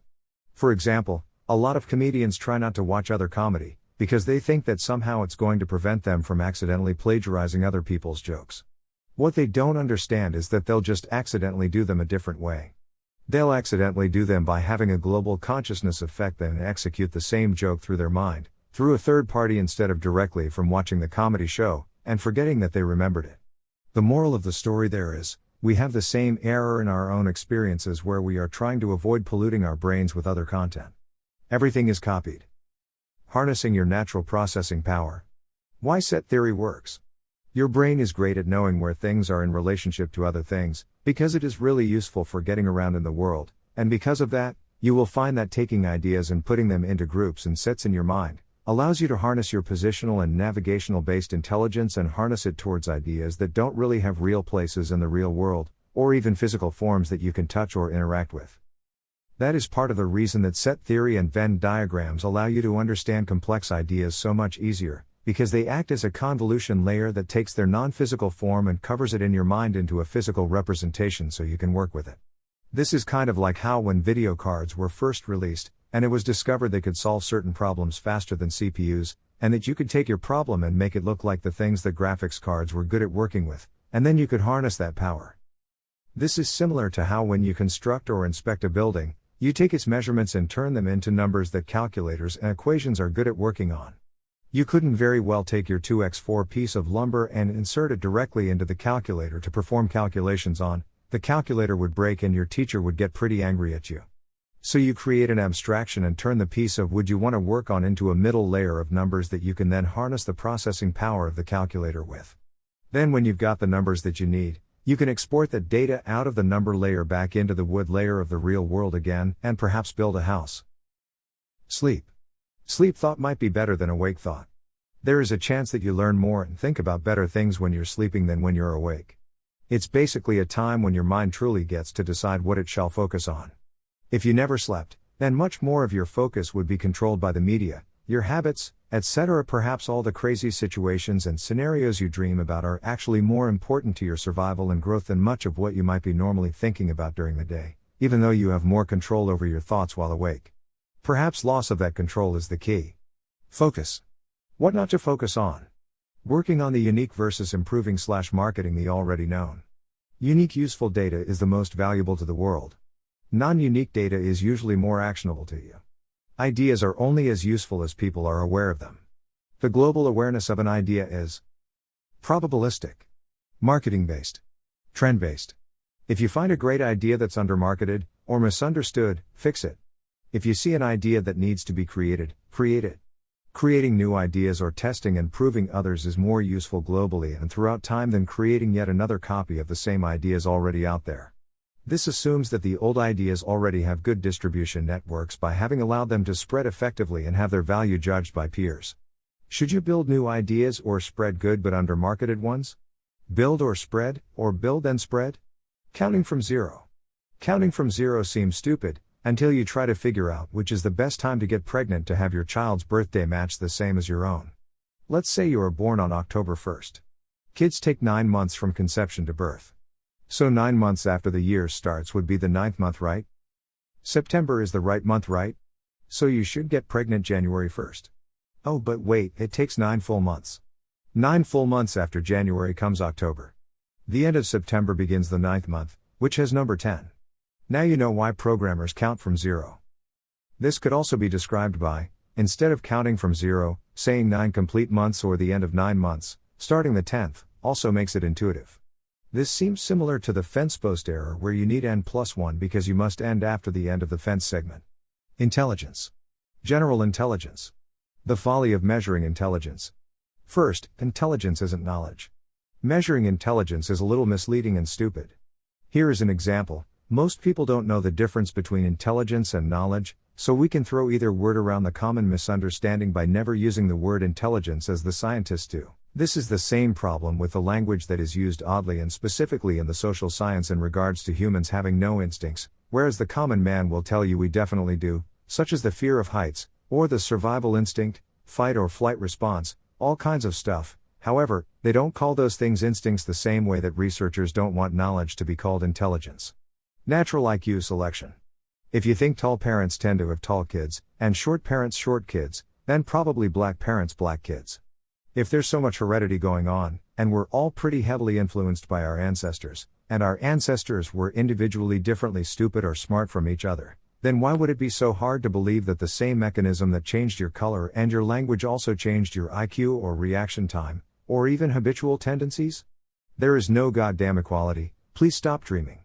The difference that existed in those individuals then got executed and perhaps amplified through the ages and through time, and lo and behold, we now have differences, just like they had. Apparently no one has made the case as to why being less intelligent could be an advantage that could be selected for. First, just because it's not as far as long as some other populations selected for trait, it doesn't mean that it is not being selected for. In terms of evolution, it just might be taking longer as the result of chance. Second, it takes lots of calories to maintain these brains, and one would assume harder thinking, more thinking, would incur more caloric cost. And third, ever seen a nerd busy thinking instead of lifting weights? Hard studying increases your appetite, even though studying hard, increased brain work, only increases caloric burn very little. If there's a case to be made that the smarter you are the weaker you are, generally, then why wouldn't that be useful in an environment where you're always chasing your food? There are many reasons that being too smart for a thing makes you bad at the thing. Have you heard that you can't get hired as a police officer if your IQ is too high? Perhaps they're making the right decision for the resources they have, in that it costs too much to train cops that quick, because they move on to better things. Outline of human intelligence. See links 20 and 21. Big G, general intelligence. If you were deprived of basically all enriching information and born on an island, just existed and didn't have culture or have never heard a joke, or never heard a song, you would still have the big G that you were born with. Let's see big G for what it is. It's a useful metric to decide whether there are some exercises that have good fallover usefulness. Qualitative value of applied knowledge.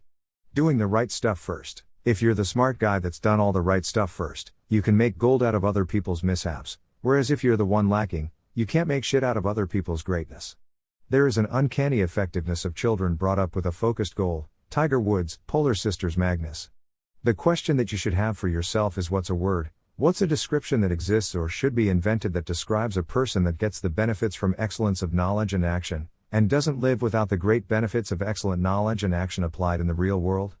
Is there a word to describe the vast number of intelligent, capable and genius level, literally genius level, such as learn a new language in a couple weeks if you want to read a book in that language, madness shit, Wittgenstein level stuff.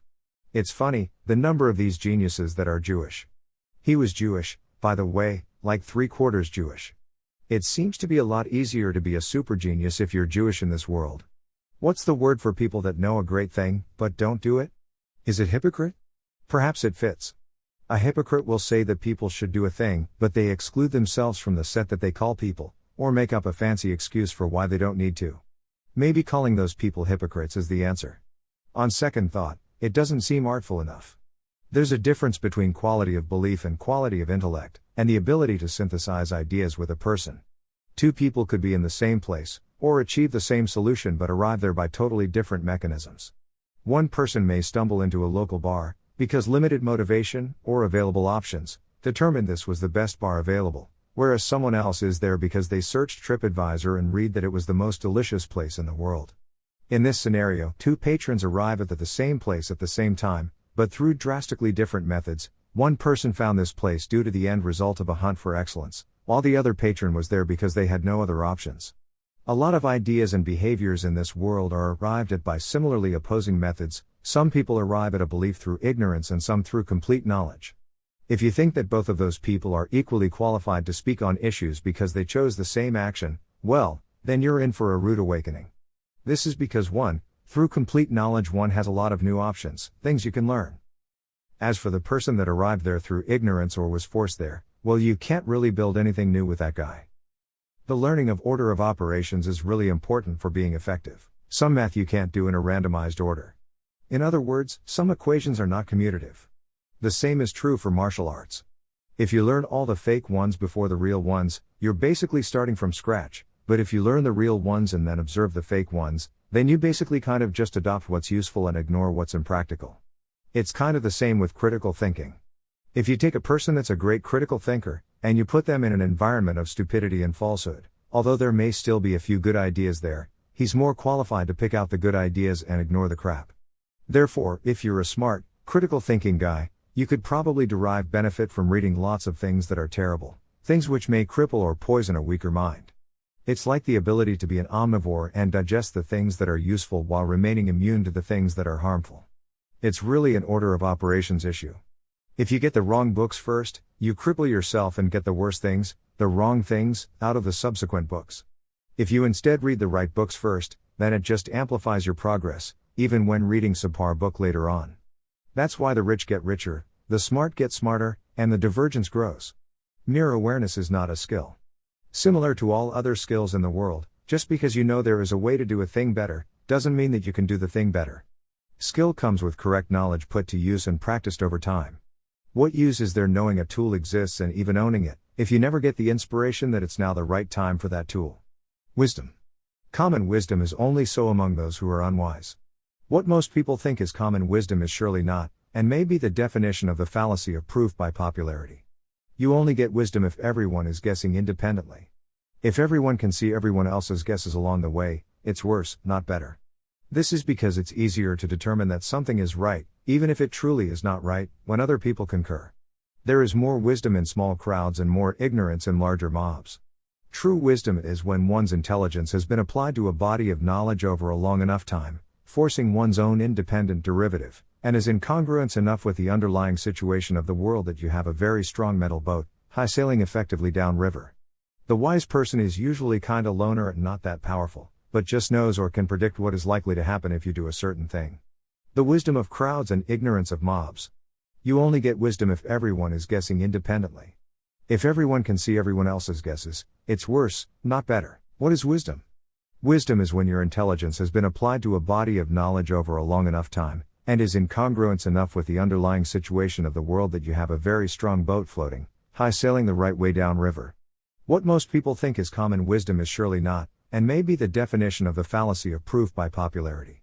The wise person is usually kind of alone and not that powerful, but just knows what is likely to happen if you do a certain thing. We need to direct intellect to more motivation, belief, discipline-based things. The reason Uber was able to revolutionize, or rather create, a new industry that served the same purpose the taxi industry did, and at much lower cost, was because there was a shitload of unused resources sitting around, Taxis aimlessly idling, waiting for nearby passengers, for example. There were people and cars that could drive, and there were roads with space, and everything was ready, but the glue was missing. The glue that was required was an app that put people that wanted rides together with people that could give rides. And so, what is the problem that we currently have in the get shit done world? We've got tons and tons and tons of unused resources, which is the ability for human beings to actually do shit. What's missing? Well, it's not more knowledge. We don't need more knowledge, we have too much knowledge. It's all free, it's available 24/7, it's all the best it's ever been and you are using none of it. Who cares? You learn more? Great, now, there's just more stuff that you know, that you're still not using. What we need is a human desire-based, belief-based, motivation-based, discipline-based, glue, a binder that bridges the gap between knowing all the stuff that we could do and actually doing it. No amount of shoving facts into people's heads is getting that job done. Processing power overhead. A word to describe what you've learned multiplied by your brain power. There should be a single word to describe what you've learned multiplied by how powerful your brain is. If we have a good enough understanding of how our consciousness works to separate intelligence from knowledge, then surely we must see that either one by itself is worthless, or that benefits can only be realized when the two are combined. Need we invent a new word for applied intelligence over time? Like power is energy multiplied by time? Mental power shall be intelligence applied to gathering and synthesizing new knowledge over time. Being correct. Knowing when you're right or wrong. Being correct and knowing whether you're right or wrong about a thing is super important, because if you think you're right and you're not, you will stop learning. You'll continue to remain wrong and you'll force yourself into a conversation, depriving the person who is right the significance that they should get socially, and their ability to influence others further. Instead, it will be replaced with your misguided ignorance. Thus, if you want to be right about things, you not only need to do work to be right, but you also need to do the work of knowing whether you're right or not. If you're a person that only speaks in absolutes of right and wrong, you're already delusional. A much more intelligent and realistic measurement is what is the chance that you're right in numbers. Do you think this, if 50-50? Or 70-30? How much time have you put in? Do you have access to knowledge other people don't? How many thoughts of other people have you read? How confident should you be in your measurements? Now, as an example, the people in this world that are most right, are also the people that are most likely to know when they're wrong, continue to learn and continue to work and understand and test themselves empirically to see whether they actually got it or not. This is evident everywhere. For example, there was once a publication that said if you get an AIDS test and you get a positive result then the test is 95% accurate, how likely are you to have AIDS? They give this test to all kinds of people and it's actually so misunderstood that it's called the false positive paradox. It's called paradox not because paradoxes actually exist, it's called paradox because people's understanding of the world is so poor and so often at odds with the actual world that we decide to call those things that we commonly get wrong paradoxes. A paradox exists because humans' perception of reality is so commonly inaccurate in regards to this specific thing, we call that a paradox. There are a couple other definitions, but for the way it's being used here, it's accurate. Do some research on Bayes' theorem, the false positive paradox, the prosecutor's fallacy and the more advanced scientific understanding, which dictates how sometimes there's this thing called specificity and there's a thing called accuracy, and how they're different.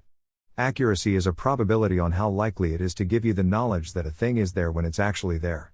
Specificity is how likely the thing is to tell you that it's not there when it's not there. You'll get it wrong in both directions. Sometimes it'll be there and you won't catch it, therefore your test is less accurate. Sometimes you'll think it's there and it's really not, and sometimes it's not there, but you think it is. You end up with this set of 4, is it really there or not? Did we really think it's there or not? And then after looking at that table of 4, you've got to do the math for each one of those sections, and depending on how your question is phrased you can derive those answers that you're looking for. None of those previous examples went as deep into false positive, false negatives and understanding values specificity, accuracy. That was the most advanced actual executable useful knowledge of it. It was more advanced than the prosecutor's fallacy. It was more advanced than the false positive paradox.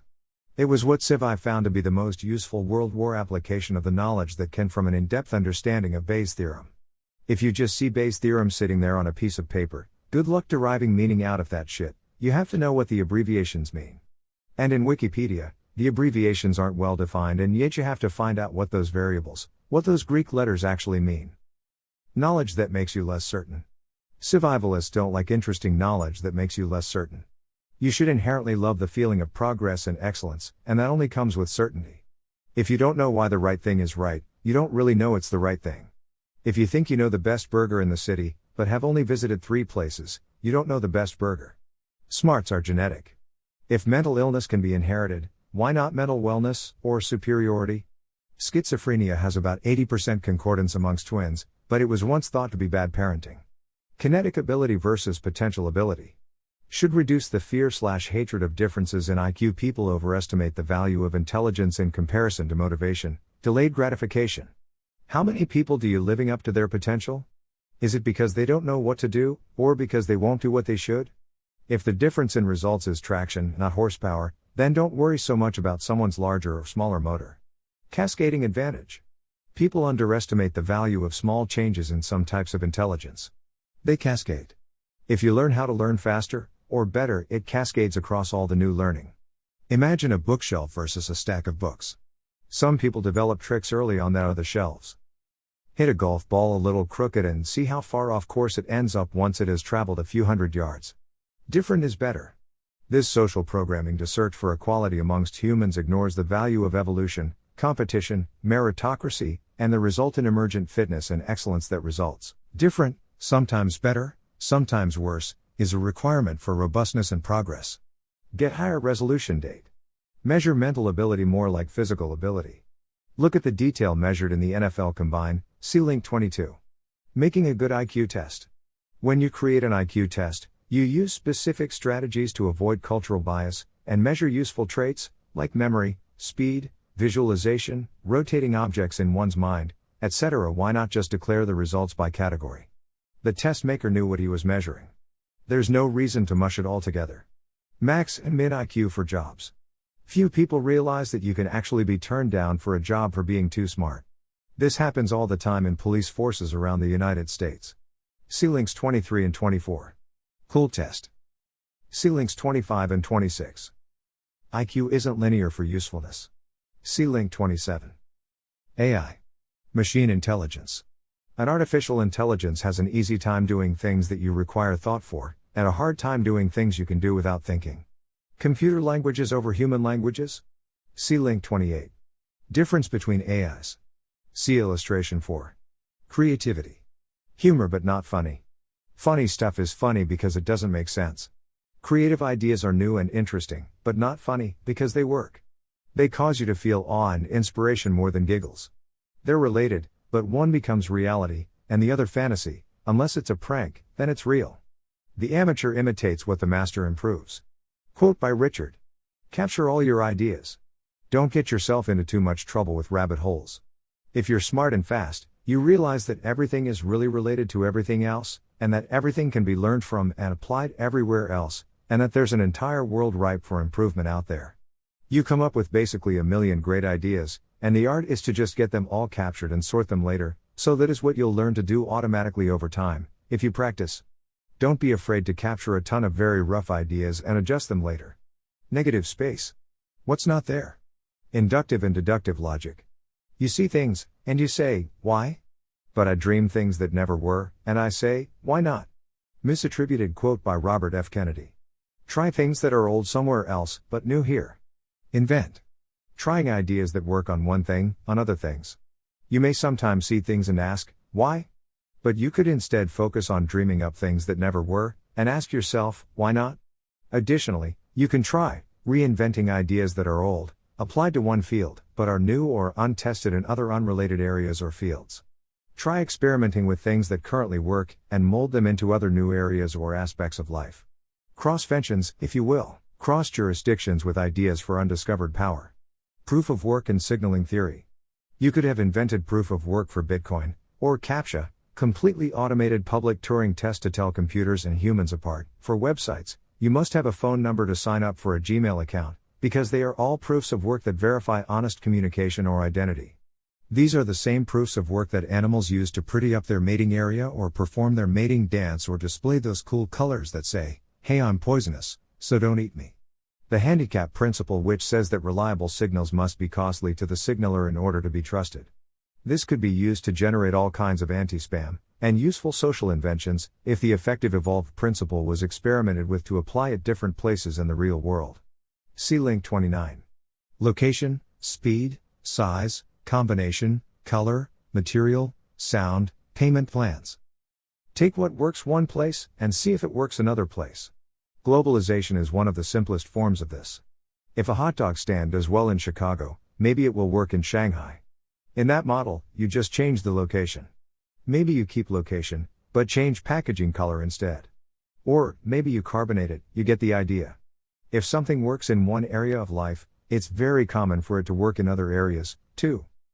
TLDR, what useful and effective evolved strategies can be exported to other disciplines and great gains received? Is not the feedback system in eBay a digital execution of what we have in normal human-to-human relationships of trust? Mind you, the eBay account that you're giving your trust to has no face, never invites you to its birthday party, however the principle still works, and for the same reasons that it works for human-on-human communication. Improve on things that are not new, but known good. Iterate. This is the meaning of the phrase artists imitate, masters steal. Tropes. If it hasn't been done in a book or a movie, then it may have never happened at all. Whatever you're thinking, whatever you are experiencing, it's very likely someone in one of these fictional worlds has gone through something almost the same as you. You can learn from what they learned from, or you could meet the author and see what insights he might have into the situation, because he's obviously put some thought into it to make a story out of it. Once you see that all new events are kind of the same happenings over and over with little twists on them, you can export tactics from situations you know how to handle well to other situations you didn't know you to handle, by discovering they were structurally almost the same. See link 30. Certain formats work so well, even the most creative industries copy them over and over again. Trailer formats and lengths. See link 31. Blue and orange covers for movie posters and DVD covers, hell, the movies themselves. When you should worry about creativity. You must build off of greatness, rather than try to create your own greatness, to catch up, and then try and build off your own. You cripple yourself by not catching up to where the world already is. Greatness rarely emerges from a vacuum. When should you make your own martial art? Probably after you've learned a few others, when you will get more out of yourself than you will by leeching others' creativity. Similarly, when should you write your own music? Listening to a variety of already existing music would be a good place to start. If you tried to write music without ever having heard any, you would have to reinvent the chords themselves, but that work has already been done for you in existing compositions. Creative ingredients. Perfect pitch means you can hear a sound and figure out instantly how to create that sound. I would say that food would have something similar. When you take food, do you know how to make that flavor? You can also kind of relate it to dance. If you see someone do a dance move on TV, can you do that dance move and how long would it take you to try? You'll find that only some people can, and most people cannot. That's the difference between ingredients and finished output. If you know how to dance and can break a dance set into its little pieces, then you now have those ingredients and you can combine them into a new and beautiful thing. Just like painting, and brushes and canvas are just like words. So, if you take a beautiful phrase or sentence, and then you inspect the words contained within, does that mean you can go create a new amazing sentence out of those words? Well, maybe, maybe not. There's a place in this world for beautiful sentences, and then there's a place for people that can create them. There's a place for people that can create movies and there's a place for people to watch them. The universals that SciVive is most addicted to that allow one to create new things are surely not even of interest to anyone else unless they want to create new things themselves. There are a lot of people that are happy to eat without watching the butchering of the animal. Shower thoughts and freeing up the mind for creativity. Shower thoughts, how odd is it that the most resonant name for the idea of unique things you think of is shower thoughts? Why is it that these things occur so often in the shower and so rarely in other places? SciVive maintains that we have a whole lot of great processing power in these great brains of ours, and that somewhere along the line one of our great ancestors someone started running their brain constantly. Instead of only solving problems that were readily apparent, they started solving problems that didn't exist yet. In the animal world, that is basically what play is. You're getting the training and practice that you need, without having to risk your life to get it. That's what imagination and deep thought is for human beings. It's our version of animal play, it's what makes us more effective when the time comes, and often we can even the situation where our creative thinking will pay off. It's not just the outcome from the environment, i.e. we change our environment to suit us more often than we change ourselves to match our environment. Is anyone out there still wiping their ass with leaves? Shower thoughts are really cool because they are more creative than what you would normally think of. It actually broadens the range of inputs you are using to synthesize new ideas, which is what creativity is. Your environment greatly affects the creative output of your mind, because your mind is basically trying to pre-calculate routines that might appear so that it's responsively faster if those routines occur. That is what part of what déjà vu could be. Your brain already pre-calculated a thing that might have happened a long time ago when you weren't noticing, then it actually happened and you're like, hey, wait a second, I kind of recognize this shit. Shower thoughts are broader, because the range that we use for our creativity is actually limited by our surroundings. For instance, if we're in a social setting around a lot of people, our brains would try to optimize the relations between people, the environment, and the posture. There are so many social things that go on in a social setting that occupy your mind, like trying to understand what other people are saying, trying to educate them, tell them things, etc. It's very consuming to the mind, so when you are in the shower you probably don't have music, you probably don't have to think where to go next, or people you are trying to impress. It allows you to free your mind to create and synthesize new ideas using a broad range of inputs that can be a lot more random. This is because they're not being refined or restricted to the same content matter that exists during the rest of the day, whether we are being influenced by work or school or by a lover or any other type of social setting. Creative excellence. Creative mix. If you are a creative, or a dedicated, personalist will throw lots of shit at the wall. If you identify what excellence is, the components that make it up, and then just mess around in the area and mix things together, whether it be different sounds, the correct beats, or different colors, shapes and textures for art, and then you mix and transmute those into what might be an okay looking form that hasn't been well marketed yet. Then you can create quality production, any creative art that didn't require insane amounts of training, such as actually playing an instrument instead of sampling it, singing instead of having someone else sing or sampling it, actually using digital art tactics or the assistance of others to execute an idea visually or animate. You can create beautiful things even if you can't specifically do the thing yourself. Many books are written by multiple parties. There's an editor, there's the illustrator that does the cover, there's the person that writes the text, and sometimes there's expert consultants that you go to see whether these things are expert on or done properly. All you need to know is what excellence looks like, mix it up, mash it up, and through that exercise you might discover a new form of excellence that people didn't see previously. Now, you've not only permutated something beautiful, but you've also added to the science, which would amplify and allow others to go and further expedite beauty based on your new archetype, and that has exponentially multiplying effects throughout time. Hard to train people to be creative and feedback loops. Part of the reason why it's so hard to train people to be creative is that there's no feedback loop by which they can, without someone else's trusted input, be told that what they did actually was worthless. But, if you're building a website and the website doesn't load, you know it's garbage, it's not up for debate. If you draw a graphic, you might think it is great, even if to the rest of the world it is not. Having aesthetic understanding inside your brain as a human, even that is pretty common, which is why you don't see people walking around wearing garbage bags, usually. It's because people think that shit looks ugly, feels bad, looks bad, smells bad, and sounds bad. They have aesthetic internal programming which tells them when something is weak. But, the more advanced the creative topic is, the harder and harder that feedback loop gets. You choose an infrastructure. You choose a lifestyle. You choose a way to write a passage, a sentence, a paragraph, and you have no realistic way of knowing how far percentage-wise you are into the greatness that could exist. Therefore, it's hard to know when you should stop going down a path and work on the next thing. It's hard to know whether what you've built is the best it can be or not. The more creative or complicated your work gets, the harder it is to find a feedback loop to help the world train your output. A feedback loop says, hey, that's good, do more of that. Or that doesn't work well, do less of that. The quicker and more obvious those things are, the easier it is to path against your own will, or with your own will, to greatness. You may sometimes get these creative ideas where you can't even generate your own internal, reliable opinion on whether or not it's menial, let alone search for an external trusted opinion. Now you can't test it, and you end up with more variables, and it is much more of a function of your original search space, your creativity, than it is your ability to properly path through that search space. You may see a lot of great software come out of America, maybe not because they're better developers, but because they might be more creative. Maybe they are more aware of what is possible than someone that can just do the one thing that they are aware of well, but botch a lot of things up because the things that weren't specified properly, they get done wildly wrong. But a creative person, as he's coding it and doing it imperfectly, sees that it kind of isn't what you should have wanted, and then lets you know, hey, you shouldn't have wanted that, so I'm going to build it differently. Thank me later. The importance of feedback loops. Part of the reason why you should understand how important feedback loops are is the concept of the book The Design of Everyday Things written by Mr. Norman. The book illustrates good user interface, and good usability, which is basically another way of saying human beings use it properly to the best of its ability and enjoy doing so. That mandates two things. One, that the available ways to use the thing are declared to you so that you can experiment with it and see which ways work, and which ways don't, and that's the feedback loop. So the two core principles, and one should check to see if there's more, are declaring the options, using the options, and having feedback that you can understand. Synthesis.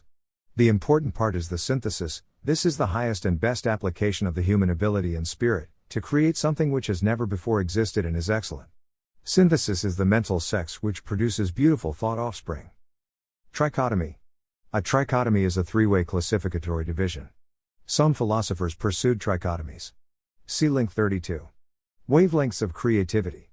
If it's smart or effective to write drunk and edit sober, then it's possible that certain types of thought have a frequency at which certain types of mind states resonate those frequencies easier. Maybe being tipsy restricts depth and enhances creativity in some ways.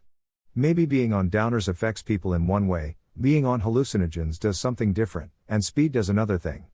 It's therefore an interesting analogy to make that thoughts are like frequencies, and that they resonate inside the chambers of one's mind differently based on the shape, size and medium of density of air inside the chamber. Not the real chamber, but, in theory, the virtual composition of a person's mind. To expand further upon that creativity idea, when you measure a speaker, you have what are called small parameters, which measure the electrical and mechanical resonance, weight, electrical motor force, magnet force, and if you have all those numbers, you can predict how that speaker will act in an enclosure, and how it will respond to frequencies, especially the musical kind. That type of small parameterization could also exist amongst intelligent beings for search depth, search width. How far do you go down a path before you decide it's a dead end? How many offshoot paths do you try? What value do you give to paths that seem related? A lot of small parameter speaker optimization, and human creativity and idea searching are related. Unique insights. For creativity exercises, you could try changing the color of your environment, temperature, location, space, focus, posture or mind focus. What part of your body are you focusing on? You could use archetype experiments, where you pretend you're a king, pretend you're a poor person, pretend you're angry, pretend you're happy, pretend you're all kinds of different shit to get different perspectives on a thing. After doing all that, maybe you'll have some new and unique insights that are still your own. Logic. Frameworks. Math. Great math learning resources. See link 33. How is advanced math supposed to be useful to the average person? Of course, basic math is important in everyday life, but hard to profit from. Is there a shortage of people that know basic addition and subtraction? Can't wolframalpha.com literally answer basically any question you properly type into it? How are you supposed to profit off of some knowledge that is so widespread and has been for thousands of years, and now is literally done fast and instantly for free for anyone that has internet access and a browser? Is it important? Yes, but only as far as it serves things that are actually important. We need more people sticking parts together with human ideas as the glue. Let the grunts and machines do the grunt work. Do what the machines can. Be the middleware. There are only a select few occupations that would require one to know advanced mathematical theory. For example, statistics and algebra are important for business and machine learning, frameworks and organizational structure. Which sex is better for breastfeeding? The answer is clearly women. Conversely, which is better at fist fighting? Well, probably the guy. Which one belongs on top? Nobody belongs on top. That would be using the wrong framework. You're not supposed to have such a simplistic relationship organization between utterly complex, utterly unsimplistic things that have been constantly changing, always evolving different places relationship. Looking on the other side of the coin. Some have found more value than usual in looking in what is the not thing, the polar opposite. For instance, anytime you look at a question, you can look at the not question. It's a little hard to explain, but there's a natural example in the programming of humans with something called frustration.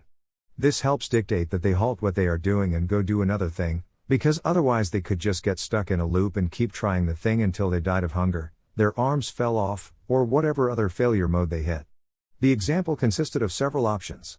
You could either get them to stop by hating what they're doing, or by really liking the next thing, and from a programming perspective it's much easier to hate the one thing you have obviously in front of you, than to be drawn by the vastness of everything else out there. It would be too hard and abstract to find a trigger in everything else out there to cause a halt. Zoom out for first principles. Because chunking and nesting ideas is so powerful, It's super useful to zoom out really far and make what you're looking at really small. This way you get all these new little hook points you can anchor the data to in your mind. It's sort of like seeing the forest as a forest instead of only seeing lots of trees. Advanced logic. Advanced practitioners of logic, and how to have the best grasp of logic. It's rather unfortunate that when you analyze some of the most advanced practitioners of logic in history, their lives left much to be desired. You take Wittgenstein, suicidal. Gay is derogatory, but it definitely indicates some kind of off-programming from what's normal. Hate kids and women, and was a little bit violent towards kids if they didn't get their math right. He changed his view on religion a couple times. How does that happen? You either got it right or you didn't. You don't really get the luxury of switching between one stupid thing and another thing, unless your mind is one that is forced into understanding the unexplainable. Some minds tend to fill in the blanks with, possibly false, logic. Just to give you an idea about how respected Wittgenstein was, he actually was a student to Bertrand Russell. Bertrand Russell admitted his superiority and it basically changed his life when Russell was talking and Wittgenstein criticized, and at that moment he knew he'd never be able to add to the science any longer, because there was someone else who just had it better. And what he was doing was kind of inaccurate compared to this other guy's version of things. When you look at the productivity the guy had, he only wrote a children's book, he released like 3 or 4 things in his whole lifetime, and then, one of the most widely regarded good things that ever came out of him had to come out of his notes after he was dead.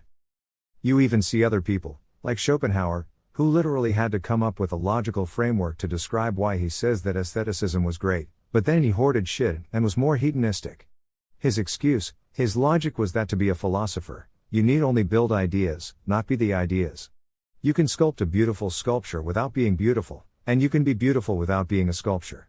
That was a nice excuse, but most people, I think, see that if you don't use what you claim to know and what you claim is amazing, you greatly reduce the confidence in what you're saying is true. Just to give you an idea about how respected Wittgenstein was, he actually was a student to Bertrand Russell. Bertrand Russell straight up admitted his superiority and it basically changed his life when he was talking to him and Wittgenstein criticized him, and at that moment he knew he'd never be able to add to the science any longer, because there was someone else who just had it better, and what he was doing was kind of inaccurate compared to this other guy's version of things. When you look at the productivity the guy had, he only wrote a children's book, he released like 3 or 4 things in his whole lifetime, and then, one of the most widely regarded good things that ever came out of him had to come out of his notes after he was dead. To have the best grasp of logic, one of the best grasps of logic that the world has ever seen in the history of mankind, and yet seems to further execute logic in your own life so ineffectively, is the idea of God. It's somewhat like football players, they're amazing at what they do, but then in their personal lives and their financial lives, they're definitely not as good. Maybe there should be some other word for a person that accurately uses what they know to the highest and best use and outcome of its possibility, extending not only to the one focus, but to all aspects of their lives. Maybe that's wisdom. SciVive, however, argues that wisdom is not enough. I mean, never picture the wise person as young, vital and fit, nor loved and popular. As stated earlier, the wise person is usually thought of as being kind of alone, and not that powerful, although he knows what is likely to happen if you do a certain thing. Perhaps what Schopenhauer said was accurate. You can be an amazing sculptor yet remain ugly, which is kind of a bad analogy because using logic and building logic are very similar, whereas looking pretty and sculpting pretty things have nothing in common. They don't touch, they're not related. You must simply understand what may be commonly recognized as pretty and be able to duplicate that. It's actually that particular excuse that Schopenhauer had for living a life at odds with what he taught is the highest and best life you could live. Maybe it didn't accurately explain away his culpability or responsibility. Correlation causation. Correlation isn't causation. See link 34. Illogical pattern finding will lead you away from truth. Education regarding correlation and causation. There was an important lesson that was taught in an extremely memorable way, and it was probably one of the best lessons one can learn in college entirely. It was a trivia question that my sociology teacher gave me. It goes as follows. So, you're in a city, and one year the crime rate of the city doubles and the number of people who attend church also doubles. What can you say about what's going on in that city? A lot of people would say that the new churchgoers are committing crimes. In fact, wouldn't it be easier if you noticed that the population of the city doubled as well? Therefore, really nothing has changed in terms of ratio. There were twice as many churchgoers and twice as many crimes committed simply because the population doubled. Just because two things happen at the same time surely does not mean that they caused one another. Being stumped for that moment and not knowing what could have caused those two things to go up at the same time really drove home the point that the third, or more, cause is always out there and quite commonly overlooked. Two things that seem to be dependent on each other are actually both caused by a third thing, appears all the time logically. SciVive believes that these serendipitous feelings and pattern-finding feelings are yet another effect of that third cause discovery, that third causes are probably much more common than we think they are. Do not confuse correlation with causation. All the cool shit in the world that's the smartest shit in the world, you don't understand, because it's the smartest shit in the world. It takes people a lifetime of dedication and education to even get to understanding the shit that's already out there to have the hopes of building on top of it. It is an unfortunate consequence of confusing causation with correlation that made up bullshit that has no value at all, is also insanely complex. Unfortunately, therefore, you are not able to efficiently use the complexity of a topic to let you know whether it is accurate or whether you should learn about it or care about it. A lot of people take something that's hard to understand, like quantum physics, and try to use it outside of the realm where it is useful and apply to emotions or feelings or business. Reasoning. Critical thinking means judgmental thinking. Critical thinking isn't called critical because it's required, it just means judgmental. This is the danger of words that have two meanings that are very different. For instance, a patient critical condition versus it's critical that you do a thing. How to catch fraudulent statistics. Benford's law: in any collection of statistics, a given statistic has roughly a 30% chance of starting with the digit 1. See link 35. This is how you catch fakers of data. Benford's law of controversy: passion is inversely proportional to the amount of real information available. Avoid the downsides to having just one inaccurate idea. The downside to having one inaccurate idea is, if you believe that the unborn have rights, it is pretty justifiable to go prosecute abortionists. That's unacceptable. One can't really know of a way to disprove that idea. The first wrong idea facilitates more wrong ideas here. It's better to not have the wrong idea in the first place. Unborn people are not people. It's not everyone's job to use all of their sperm and eggs to make you happy, Mr. Advisor Guy. That guy just has to understand that the unborn aren't people and do not have rights, and even if they did have rights and they were being abridged, killing the would-be parents, who have already been born, isn't the right solution. Christopher Hitchens quoted someone else saying that for bad men to do bad things is quite simple, but to get a good man to do bad things, you really need religion. Understanding. Rational understanding. Peter Donnelly Statistics Demo. See link 36. Calibrate your estimate on what you understand properly. The point being, if you are very good at knowing things, but very bad in your estimates at what you understand or don't understand properly, you will harm yourself. You will stop studying things that you should have studied more, and you will mislead the education of the world. On the other hand, if you're super good at knowing what you know and what you don't know, you'll probably actually also harm yourself because you'll be afraid to say anything ever, because you're only comfortable speaking with an unreasonable degree of specificity. You might be the kind of guy who's incapable of suggesting what book someone reads because you're deciding whether knowledge can even exist. How do we know what we really know? Are we really just the simulation? You're too smart for your own good. You become ineffective. Why is it that so much of the popular culture is influenced and created by those that put their balls in their hands, get the job done, and are willing to be wrong? Because it's so important that you'd be better off getting an 80% right and eating shit 20% of the time than making no impact in the world, only saying one thing once ever in your whole life, but being right about it. Unfortunately, everyone else already knew that because the guys that were 80% right already said it 50 times before you got around to it. Increasing your understanding removes limiting beliefs. The funny thing is, when you don't understand an idea good enough, you think you know everything. Lots of 20-year-olds think they know everything. Your capacity to understand complex things, the truly hardest, take dedication/time/emotion. In a world where intelligences and interests fit on a nice bell curve, the vast majority of people don't even have the capacity to understand the hardest things. Of those that do, the truly hardest things take more than capacity. They take the dedication of time and emotion to excel at. You can't be too good at too many things, you run out of time. You really only have time to be a master of a few things. Thus, the vast majority of people will have many false beliefs about many things, not because they're stupid or malicious, but because life is hard and finite.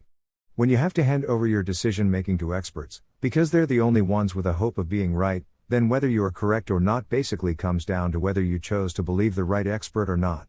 This is a choice that the super intelligent must make, very similar to those less intelligent. We all must defer to the experts on tons and tons of things every day.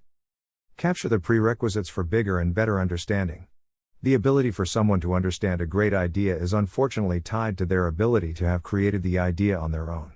Similar to the way that burgers can't get much better because we're limited by our taste buds, it's the same reason that you can share something amazing with them, but they don't have the tools to understand why they should be amazed. You don't know what you have unless you built it yourself. Human intellect has not changed, knowledge transfer has just increased in quality. You can read reports and documents from 100 or 1,000 years ago and believe they were written today. The people of the time had such sharp minds and such thinking abilities that it's a tragedy they didn't have access to the same tools and resources we have today.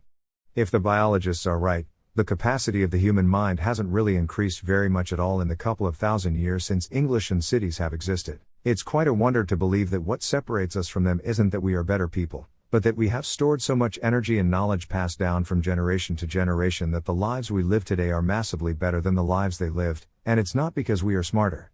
Perhaps just more collectively knowledge-containing. Analogies are the best tools for understanding, use them. It is said that analogy is the most powerful of all learning tools. Analogy is where you take new ideas and show how they're just like other things. Glove is to hand like sock is to foot, square is to cube like circle is to cylinder.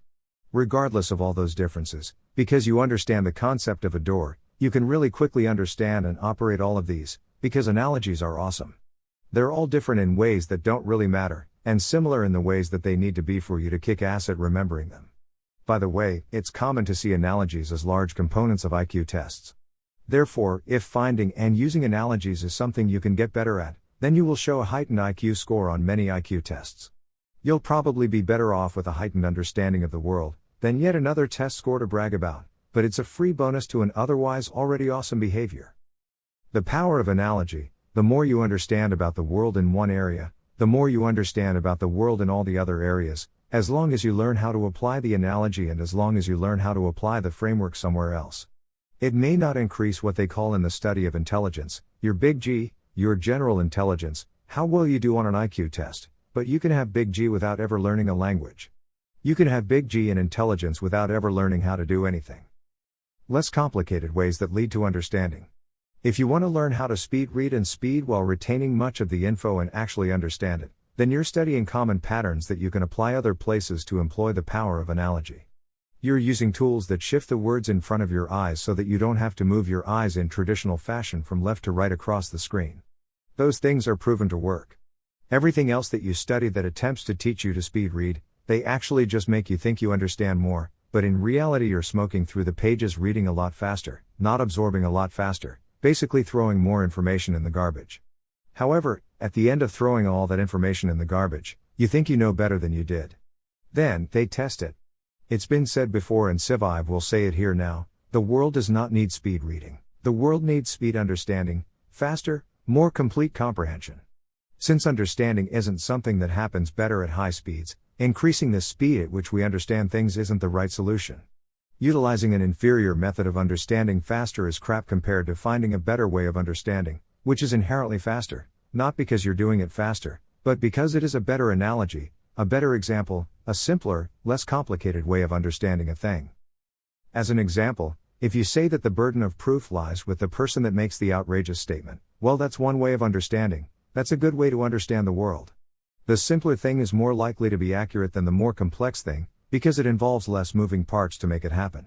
Of both of two explanations exist, a more complicated and a less complicated one, both accurately define the way a thing can happen, the less complicated one's more likely to be more accurate.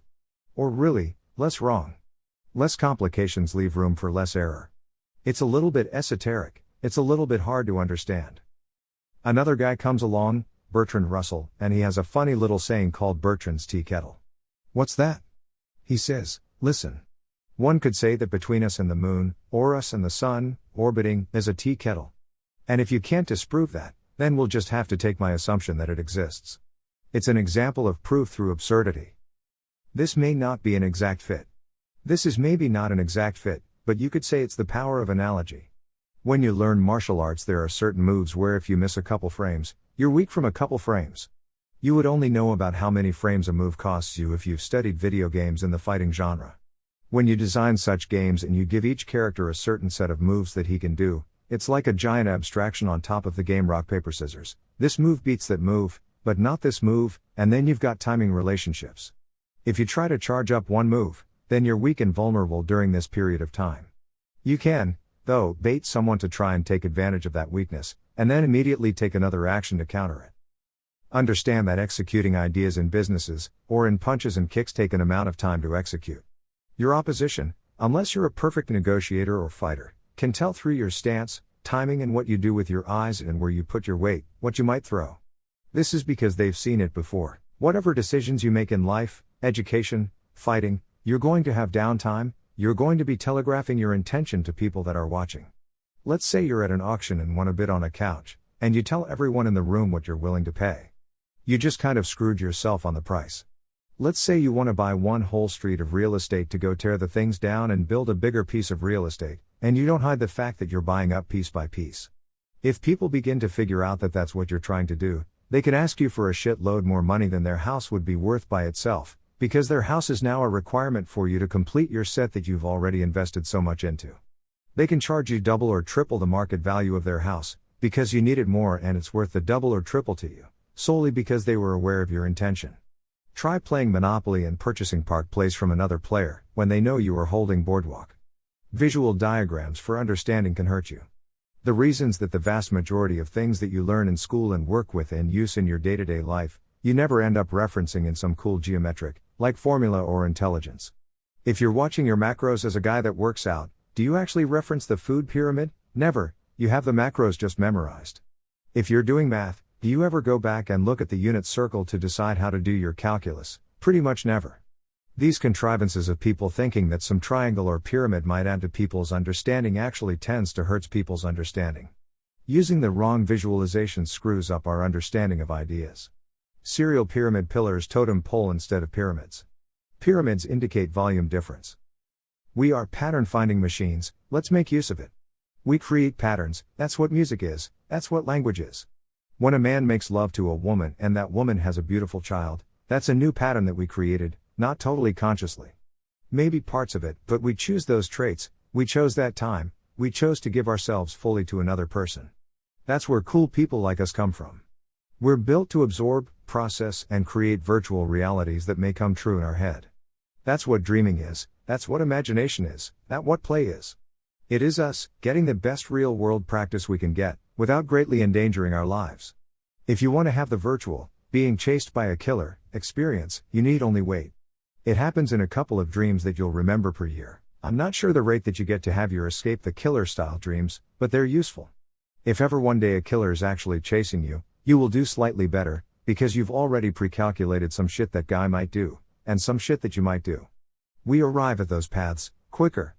It's pre-computation. It may be one source of where déjà vu comes from.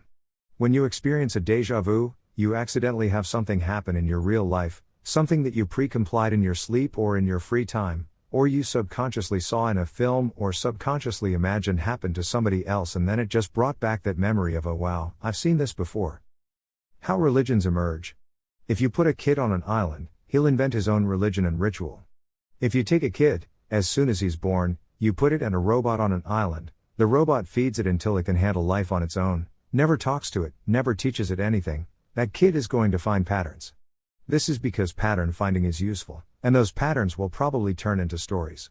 If he ever meets another person, he will tell those stories, and then the opportunity for collectivism and collective benefit and teamwork will exist. The people that believe the same stories will group together and outperform people that don't believe the same shared fictions. Thus, it's not that religions are inherited, it's that religions, in isolation, would emerge for the same profitable reasons that they always have, because pattern recognition is useful. Memory and therefore storytelling is useful, and working together is useful. Learning and transmitting knowledge to another person is done through story, the story of imaginary futures. Instructing is taking a pattern found to work, and sticking it in someone else's head. What is instructing? Instructing is taking a pattern found to work, and sticking it in someone else's head. If you imagine a world that doesn't actually exist and we just stick it in your head, then in that other alternate world that you can say is current or past, whatever, it doesn't abide by the rules of time because it doesn't really exist. It only exists in your mind, the details are up to you. That same pattern finding, storytelling and collective profit will cause religions to emerge. This is because the access time and processing required to generate a bungled story that is cool to tell, cool to share, and cool to gather behind, is a much lower bar and standard than something that we haven't even been able to find with all of our advanced technology. It's cool, compelling, easy to tell, easy to follow, and maybe seems to be a factually, scientifically accurate and true story.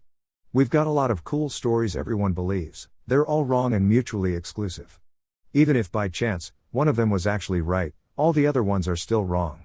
The vast majority of religious and spiritual stories that everyone tells are wrong by their own definitions without any other research whatsoever, because they disagree with each other. Whichever one's right, all the other ones are wrong. The threshold that pattern recognition, storytelling and collectivism emerges in the behavior of wrong beliefs is like 100 times lower than something we've not even found yet. Science hasn't become a religion at all. Nobody goes to science school on Sunday and prays to the science god and sleeps with or marries only other science-following chicks. It's not a thing. That's why even if you find something that works, if you don't have all the other cool stories and side benefits to believing it, it can't compete with religions. Perhaps the closest we have to that is Judaism, literally. You're a doctor, you're a scientist, okay, and we're cool with you hooking up with our daughter. Not a doctor? Not a lawyer? Maybe you're not what we want for our daughter. Culturally, the Jewish people reward saving, investment, and learning. Other cultures reward adventure, craziness, drinking, partying, shit that is the opposite of investment. You're investing in the death of your liver, which isn't really a good investment at all. What did your liver ever do to you, except try to keep you healthy? The point is, emergent properties exist, and they're not often inherited. They would re-execute in a very similar form on their own, because they pay profits, and the threshold of things that have to align in order for them to emerge is so vastly lower than the other things that we're trying to force to emerge by design. This is why if you got rid of all the religions in the world, they would just reappear in slightly different forms, because they provide a competitive advantage to their followers, and an even more exaggerated advantage to their preachers. The set of things that you could misunderstand, the set of ways that you could misunderstand a thing, is nearly infinite compared to the very small set of ways that you could actually understand the way that it really is. And the way that it is really, wildly not, the million other ways that it could be, but isn't. Don't fall for correlation-causation fallacy, improve your understanding and reasoning. The older you get, the more things you see and have seen, the easier it is for you to make connections. As a result, the easier it is for you to see connections where they don't really exist, or where they do exist, they don't exist in the way that you wish they did. You find some interesting coincidences. Let's say you Google one topic, and then you're going through the day and you Google something else, and then those two things somehow magically both relate to a third thing. What you'll find more often than not is that the reason that those two seemingly so distantly related topics actually relate is all because of you, the thing that influenced the first result, the thing that influenced the second result, and the thing that influenced you, were all quite popular and were pre-selected for popularity. In summary, what you'll find is that you'll have more of these feelings of serendipity the more you use Google or voice recognition.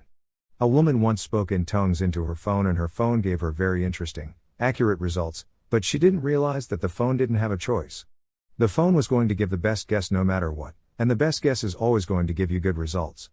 To teach her the error of her ways, the error that she thought that there was meaning coming from the phone even though she was speaking gibberish into it, another person spoke gibberish into it, and it also responded with meaningful results, because it had no choice but to attempt to give meaningful results with each question asked. The users are the ones that tried to pretend that something meaningful came from what was asked. In reality, the meaning came from random chance. Some meaning had to be output, and the users are the ones making the connection between those two meanings, the gibberish being spoken into the phone and the interesting, unique outcome coming out the other side. Therefore, the more intelligent you are and the better storyteller you are, the more connections you can make, the more believably you can make these false correlations that have no causation. Common human misconceptions that distort understanding. Pattern recognition, making faces out of landscapes and the fronts of cars. In photography, DCE of mountain making faces out of landscapes. Sometimes this is done on purpose in marketing. There is a reason why 16-ounce Coke bottles have the same contours as a woman's body. Men are subconsciously attracted to it. See link 37. Knowing thyself. Do not assume the world is as wise as you are. It's hard to know reality. Could you predict ISIS? You must not assume the world is as wise as you, it's not. Know what you know, and what you don't. Know the same of others. The Monty Hall problem and the statistics example in that TED Talk once given, regarding rolling a dice, where everyone answers it wrong are very telling. If everyone is working on wrong data and/or everyone is making the wrong decisions consistently, you can't really expect great output from persons under that influence, at least in regards to that material. There's merit in tying that lack of knowledge into understanding oneself and having some humility. Find out your goals and the things in life that motivate you. A lot of times being a good teacher doesn't mean that you are a good doer, and vice versa. They are different skill sets. Being able to do something and being subconsciously competent at it doesn't make you a good teacher. Being a good teacher requires pedagogic skills that have very little to do with, for instance, the actual act of swimming. This is the reason why even if you're an Olympic gold medalist, you still might make a negative coach. By definition, subconscious competence means you are quite probably a shit teacher about it, because it's subconscious to you. Because you don't know why you're good at race car driving, you don't know why you're good at stick, you don't know why you are a good speaker, and to know those things would be an entirely different skill set. Self-knowledge and self-awareness, and proper education and motivation is an entirely separate domain, and taught as such from being a good businessman, or being a good basketball player. A coach that can help you meet goals, and refine your objectives, and find the golden moving feeling that motivates you in a thing, it works in a lot of places. If you can sell one thing, you can sell nearly anything. Maybe it was compelled when they saw someone winning a competition. Maybe they could feel it when they felt jealous that someone else was achieving something. Memory. The organizing of all important things. The world is a super complicated place. You can't listen to all the songs at once, even radios listen to only a few stations at a time. We have such a hard time keeping ideas in our minds that we even split 10-digit phone numbers into two sets. That's why it helps to keep things in easy to remember groups, and then nest the groups in each other, deeper and deeper. Remember that overly simple understanding is more dangerous than overly complex. Overly complex might take a long time to digest, but digest overly simply and you might never discover that you were missing important parts of understanding stuff they used to think back when we didn't know as much about the world. Just these types of images and phrenology images, this secondary consciousness shit is stuff we just learned rather recently. See link 38. The Art of Memory. See link 39 and 40. Method of loci for memory enhancement. See link 41. Don't become a memorizing machine or rely on your memory. It's funny that you shouldn't become a memorizing machine because we have phones, computers and other people that do that very least important of all mental abilities. At least, past the working memory. You need working memory to build new ideas in your head, but actually memory of facts and figures and things like that you don't need to instantly have. Working memory, that memory is crap. Mnemonic technique, use IT. When you interrogate people with good memories, or that have exceptional reasoning abilities, you find these common patterns of brain usage that are not chemical. They are conscious decisions to use your brain in a certain way, and then after you practice using it that way enough, you're just used to using it that way. Mnemonic technique exists, chunking exists. Making up funny little sayings with the first letter as something you want to remember, acronyms, they work. My very easy method just shows us 9 planets. That's a mnemonic representation of the planets in order from the sun outward. If it is true that the smartest, most effective, most badass, non-idiot savant people all have little fun tricks and shortcuts they use to make their mind work better, wouldn't that be a good thing to teach people? Wouldn't that be something that could pay dividends forevermore? The answer is certainly yes. What do you know? Mnemonic technique has existed for thousands of years. Using mnemonic technique lets you know what's important so you can take action. A common mnemonic technique is putting shit in alphabetical order when meeting new people. When one meets a group of people, one could memorize their names by putting them in mind and preferably in the real world in the order of their names.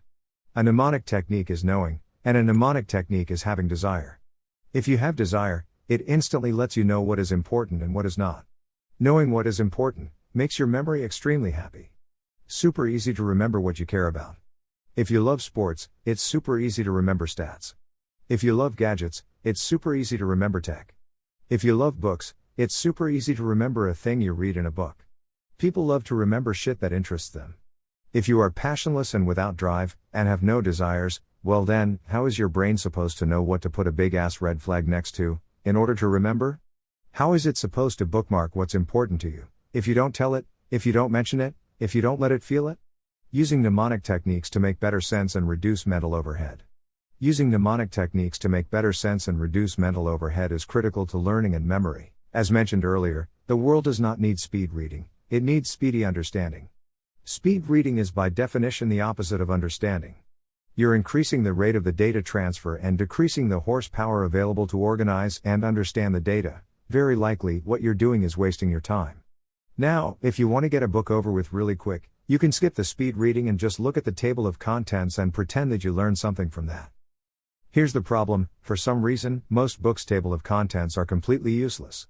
It's unclear as to who invented this in books lately, where an author tries to make the table of contents so vague so as to be only useful for someone that has actually completed reading the whole book so that they can translate your negative vague chapter titles into something actually meaningful.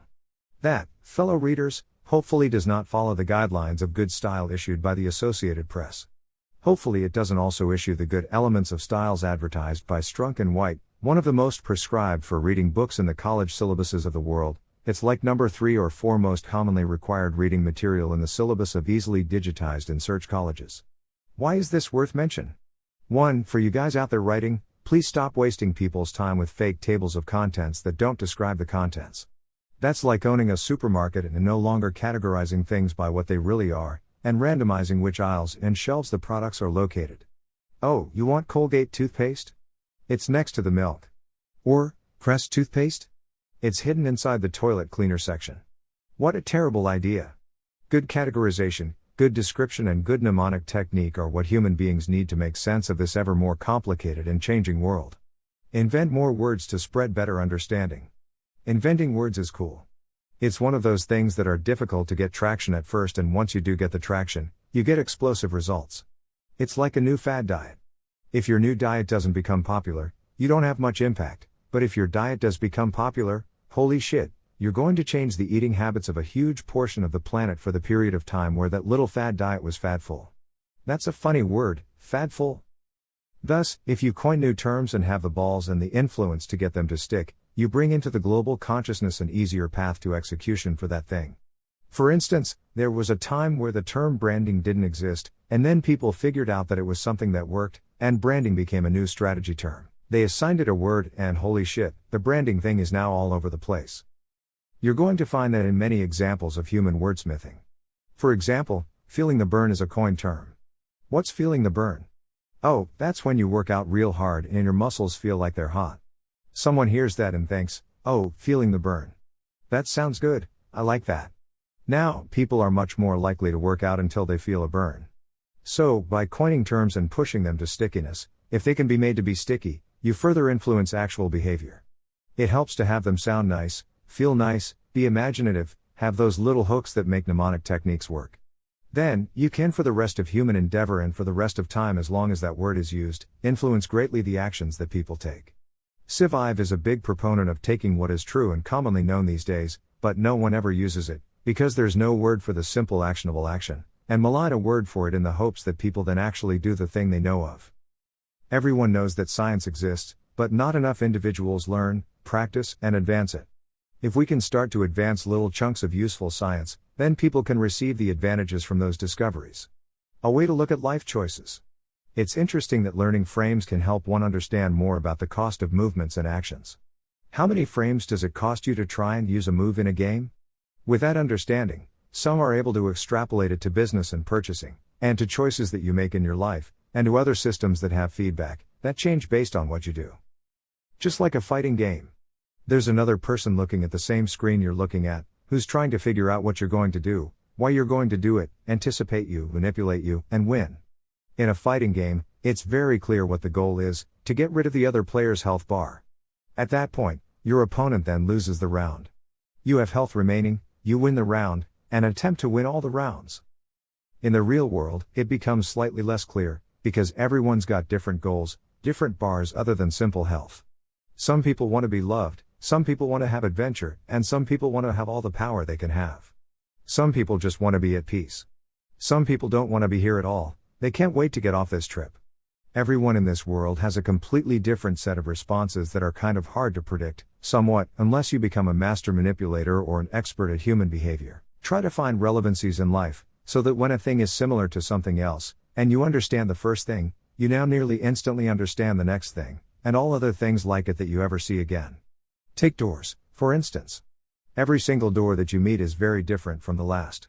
Some push open, some pull, and some are bi-curious. Some are even split in the middle and just the top can be opened, some are revolving doors. They're made of wood, glass, metal, or other materials. They even lock in all kinds of different ways, from simple to complex. A vault lock may be extremely complex in operation, but because you understand the concept of doors, you realize that it's all relatively the same idea. And you can recognize that they look cool in comparison to a simple wooden bedroom door. Make cool sayings to ease understanding of ideas and name patterns. You can find the disappearing middle for a logical fallacy. All these examples we have of parable and easy to understand sayings makes understanding complicated stuff a hell of a lot easier, because if you didn't have those cool sayings, you might never understand the idea. Some things are hard to understand. When you name a pattern, it's easier to recognize it and use it in the future. Anthropomorphizing ideas is effective. Turn a lot of ideas into people, because people are used to dealing with people. Thinking. Getting the best out of your brain processing power. I wanted to tell you about this specific subreddit, a discussion forum to a specific subject on reddit.com, called Shower Thoughts, and why they're important. I ended up giving dissertation on the effects of groups collaborating and the evolution of their environments on the internet. Shower thoughts, how odd is it that the most resonant name for the idea of unique things you think of is shower thoughts? Why is it that these things occur so often in the shower and so rarely in other places? My theory is that we have a whole lot of great processing power in these great brains of ours, and that somewhere along the line one of our great ancestors someone started running their brain constantly. Instead of only solving problems that were readily apparent, they started solving problems that didn't exist yet. In the animal world, that is basically what play is. You're getting the training and practice that you need, without having to risk your life to get it. That's what imagination and deep thought is for human beings.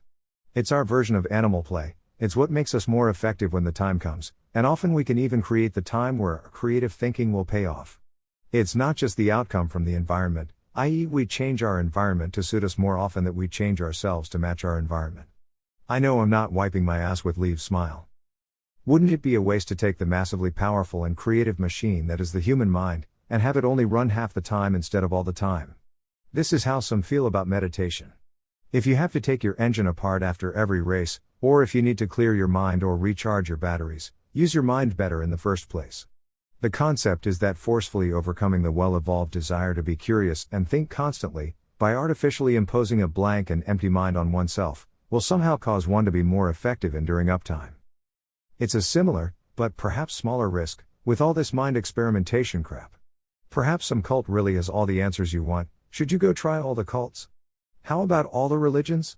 What about all the mind-altering substances? It is rumored that Francis Crick was on LSD when he discovered DNA.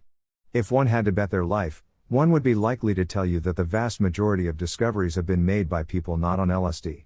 Perhaps LSD will change your perspective on life, and perhaps you will see a thing in a way you never would have otherwise. Perhaps it would work out well for you, or perhaps not.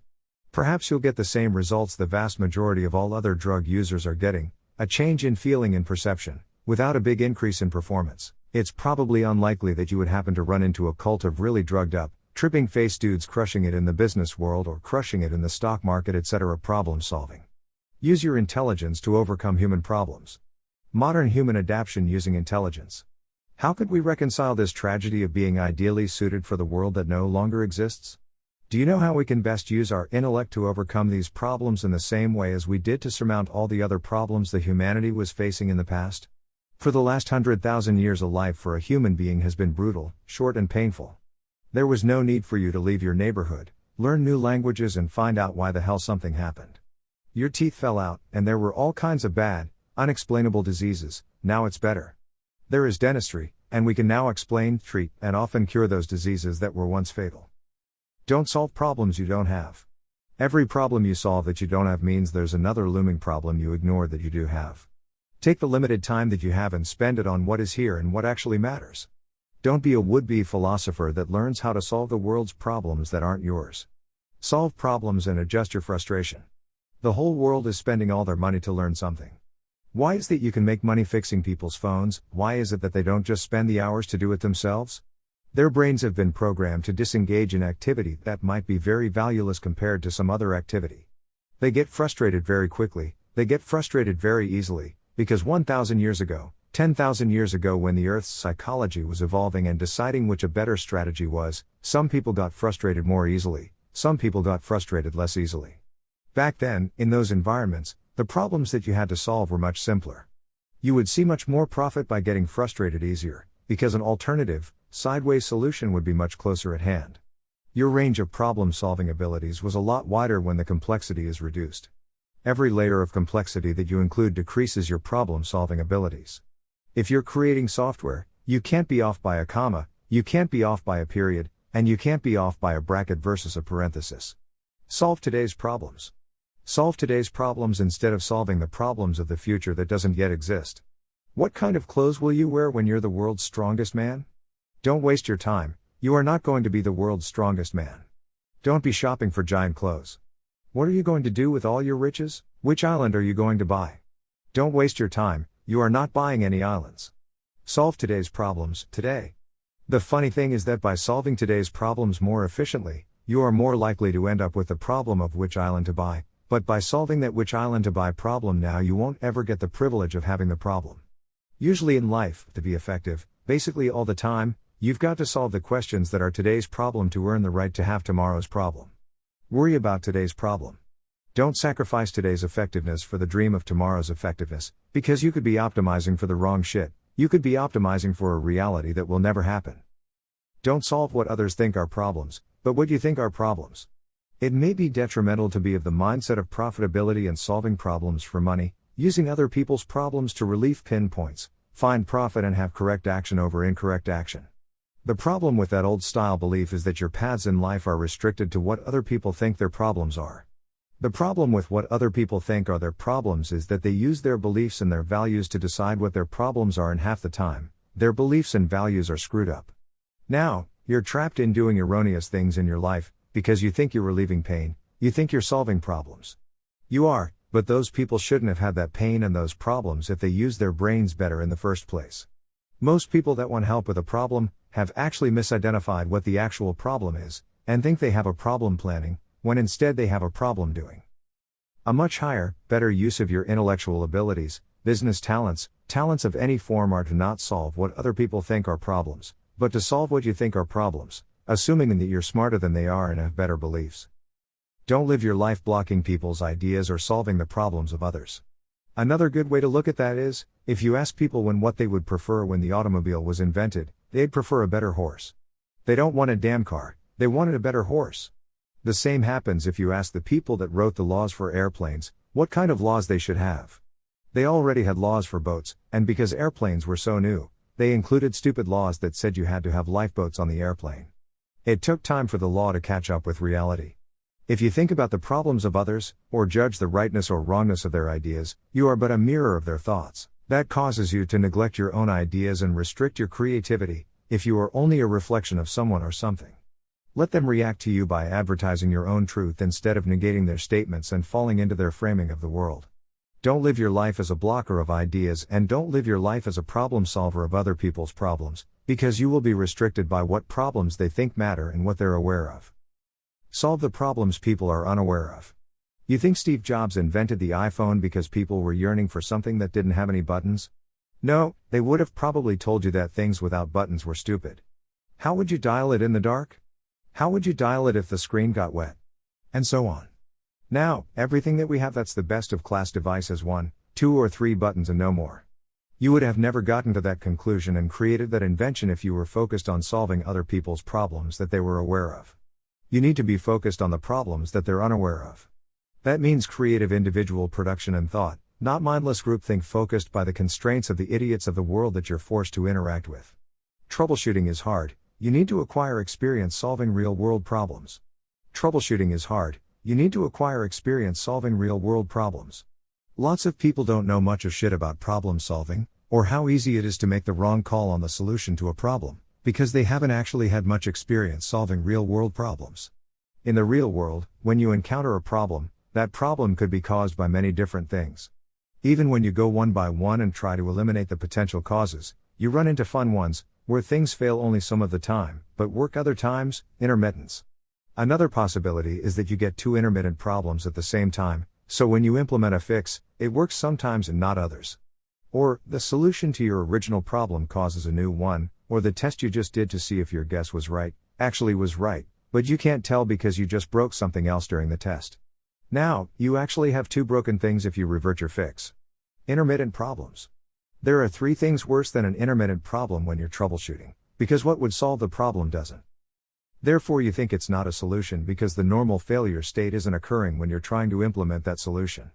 Let's get a better understanding on troubleshooting the human body. If you want to know how poorly we understand what's going on in the human body, guess how they test to see how much pain you're in?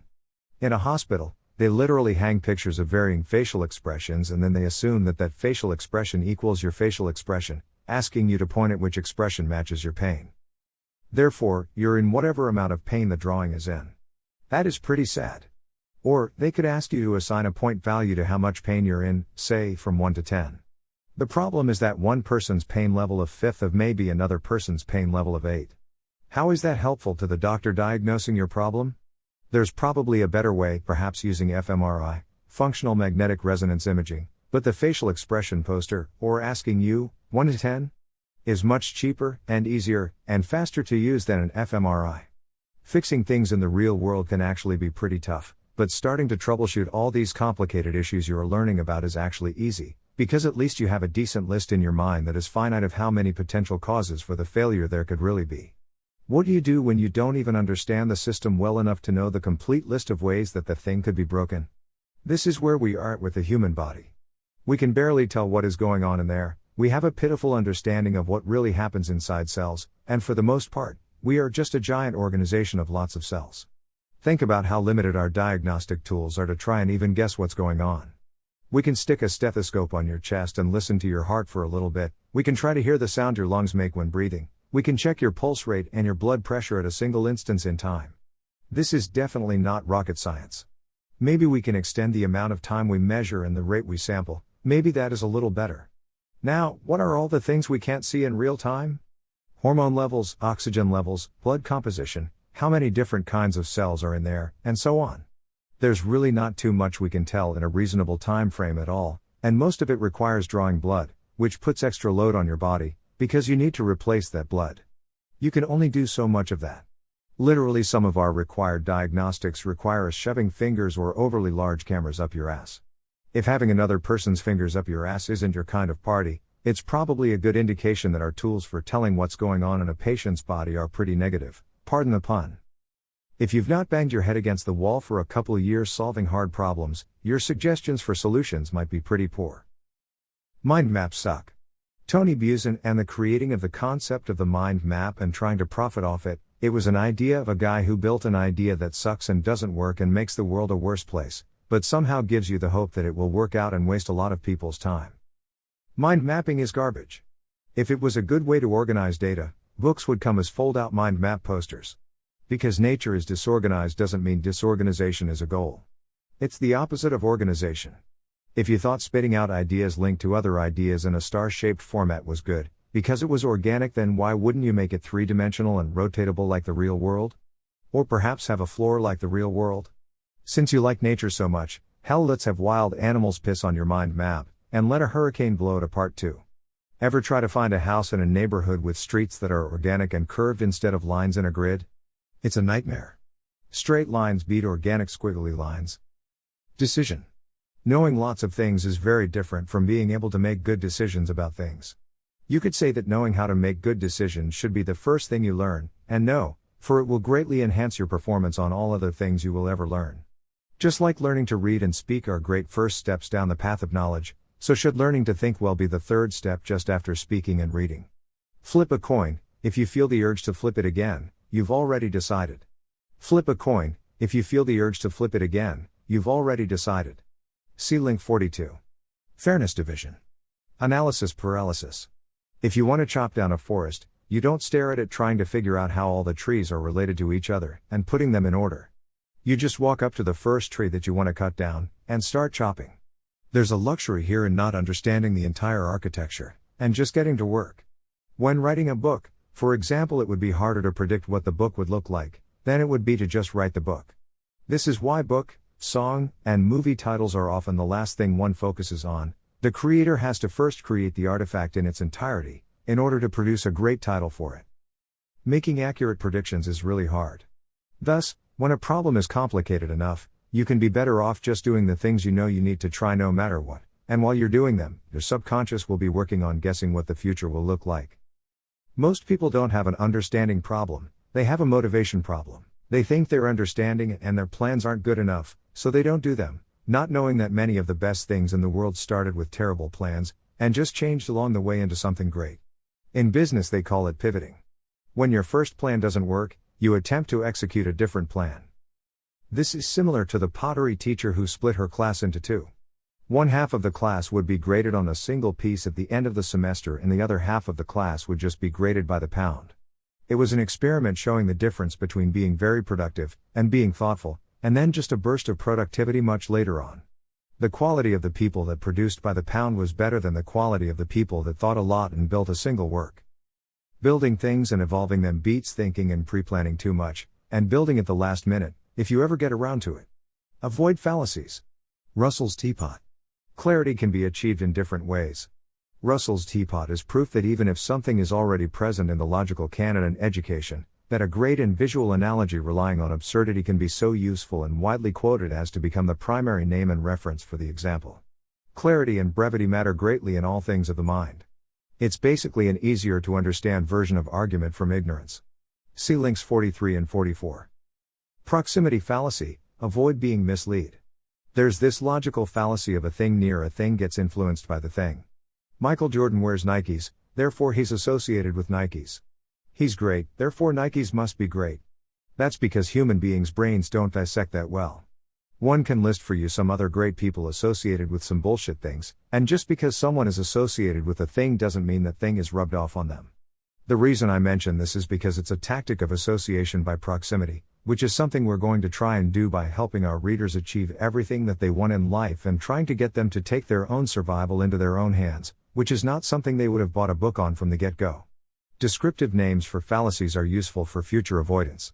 Lots of fallacies have easy to remember and useful names, for instance, the disappearing middle, the slippery slope, the straw man, and so on. It's really hard to make use of the framing fallacy, because it's difficult to know when to apply it. If you know the framing fallacy exists when you use framing to make two things that are equal seem different, you only know that the fallacy exists if you already know that the two things are equal. If you don't know the two things are equal, because you're already having the fallacy executed upon you, they seem wildly different. You can't make use of knowing about the fallacy, because you never know when to trigger your knowledge of its existence, because you would only know by seeing the quality of two things, and you can't judge their quality without already knowing that you are in the fallacy. Basically, because you're in the shit, you can't tell you're in the shit. The fallacy of the unqualified percentage. It's possible that people don't understand how negative stats on increased crime are unless you get them to see it linearly. You say, listen, because the crime rate is X in some place, 100 or 200 or 10,000 extra people have to suffer because of that. Then, you show the linear actual crime rates that occur instead of just showing some percentage that doesn't have a face. Do not let mental illusions mislead you. If a new logical description for this common error of using a percentage can be found when a flat rate may better serve, 30% discount is always equal to a 50% increase, well then you could use language that says small discount equals large increase. No one really knows what framing is. It's a pretty big mental jump for people to understand the meta-context of the way an argument is structured. There are two different fallacies that should be described. One is called the unqualified percentage. You say that you doubled your sales? So what? What does that mean qualitatively? You went from 1 to 2. Don't tell me half the story, the misleading half. Oh, we ramp up our customers 25% every month, but how many customers do you have? 2? The other fallacy is that discounts are always smaller than increases, and so a 33% discount is really a 50% increase in cost. 30% tax is really 50% increase in money that you have to make in order to cancel that out. So, the two fallacies are unqualified percentages, and discounts are smaller than increases. If you want to see a place where they execute the real-world discounts are smaller than increases fallacy of understanding numbers, it's the buy 2, get 1 half off. When you do the math, you end up with 2 at a price of 150%, which means you paid 75% for each, which means you really got a 25% discount by buying twice what you needed. If you told anyone that I'll give you a 25% discount if you buy double, they'd respectfully decline. But, if you abuse the frame, and use the larger discount, which is 50 instead of 25, they think that it's 50. They don't know that it's 25 because all you mentioned was 50. Most people can't do math very well in their head. Be careful not to let mental illusions mislead you in this way. So the example of getting 50% off of buying 2, instead of saying you get 25% off when you buy twice is as effective when making sales. You can feel the pull when you hear the pitch, and I believe that understanding that people only know the reference number that you've given them, it's called anchoring, and understanding that people don't understand discounts very well is a useful way to avoid getting ripped off and getting 25% off when you thought you were getting something around 50%. If you're in the position of setting prices, well, you found a new way to get your clients money. Anytime you're reading the news or some articles and you see something going up some 100% or down some percent, you must always ask, of what to what? Or from what to what? It's the unqualified percentage. It's also like Betteridge's law regarding headlines, where they say something could mean this, or is this really that? And the answer to all those questions is usually no. If the thing was actually that, then that would be the headline, and the only time you use stupid headlines like that example is when you don't have something better to write about. Understanding small discount, large increase equivalence and unqualified percentage. SciVive seeks to invent two new terms. One is small discount, large increase equivalence, where you get a 33% discount and it really means you would have paid 50% more had you not got the 33% off. The reason that exists is because sometimes percentages cause you to know less than you originally knew. In this instance it's just $33, you can either pay it or not pay it. The concept of the $33 being a portion of something else, or a portion of some other thing, doesn't really matter in this example. What matters is that it is $33. What doesn't matter so much as what portion that $33 is, whether you take it off the preceding number, which is quite large, and then it makes the 33 seem quite small, or the latter number which is smaller by exactly 33, and therefore is a larger percentage of that. You don't learn that much data by choosing to take your 33 and divide it by one or the other. The learning is that it is a common misconception that is going to happen when you take a flat number and try and make it a percentage for sometimes reasons that don't make sense. The second invention is the unqualified percentage. So you doubled your sales, yay. But from what? So you don't ever take someone's percent figure without the of what. SciVive calls the fallacy the unqualified percentage, and that's basically because the percentage doesn't mean anything unless you qualify it with the of what. Just like when you read a questionable headline, this matters, to whom and why do I care? You need to qualify it. Fallacies, correlation/causation fallacy. Social consensus illusion. What you think other people think is massively biased by the few people you know. See link 45. Paradoxes. See link 46. Fence post error. Paradoxes exist because of lack of understanding. Paradoxes exist because of lack of understanding. Get better at measuring things and paradoxes may disappear altogether. Paradoxes only seem like paradoxes because we poorly understand the real world, and sometimes our shortcuts lead us astray. Heisenberg's uncertainty principle, the dual-slit theory of wave versus particle light analysis. Basically, people think that when you measure things at the subatomic level, that you can't measure them without changing them. Therefore, they think that the universe is conscious and therefore the conscious universe is measuring what your consciousness is doing. The conscious universe notices that your consciousness is trying to measure something, and whereas it normally would just allow two things to exist at the same time and not decide to be in one place instead of another, as soon as you measure it, a decision gets made and goes to that single place. It's a misunderstanding. It first is an anthropomorphism trying to assign intention and group game theory as to that thing that has a consciousness and is an individual actor with its own mode of operation. That shit is not conscious and it does not care what you do, and the reason it changes when you measure it is because at that level, all measurement involves tampering with the thing you are measuring. You cannot measure something without altering it, and if you can't stop screwing with it, then you are obviously influencing it. Therefore, it's not the universe that is influencing its decision, it is you through doing the measurement, which changes instead of the magical measurement which doesn't exist, which remains unchanged. Biases. The smart get smarter, the dumb get dumber. If you're right, you'll get more right. If you're wrong, you'll get more wrong. Whoever gets to decide your confirmation bias first, gets to write your personality to some degree. You will vote and act like your parents, most likely Socratic method. See links 47 through to 52. Skills. Subconscious competence. You can do things well even if you don't understand how you're doing them. For instance, when you tell someone how to ride a bike, you might think that they will fall while turning, because they didn't know that they should lean away from a turn. This doesn't happen often because they learn and execute it subconsciously. Bash your head to greatness. Dreaming and competence. People that are more subconsciously competent may have the same dream over and over again, which helps them practice when they are not really practicing. See link 53. Proximity isn't really power. Proximity isn't really powerful by itself. Just because you're near something, doesn't mean you're good at it. You can be a race car driver and it doesn't mean you know how to tune your engine. It also doesn't mean you know how to lay pavement, and the same thing goes for any one of those other industries.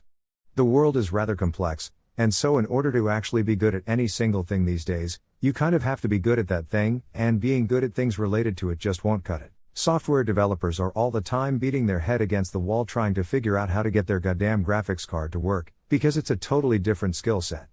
Writing code and then forcing NVIDIA's dog shit drivers to work properly are two different skill sets.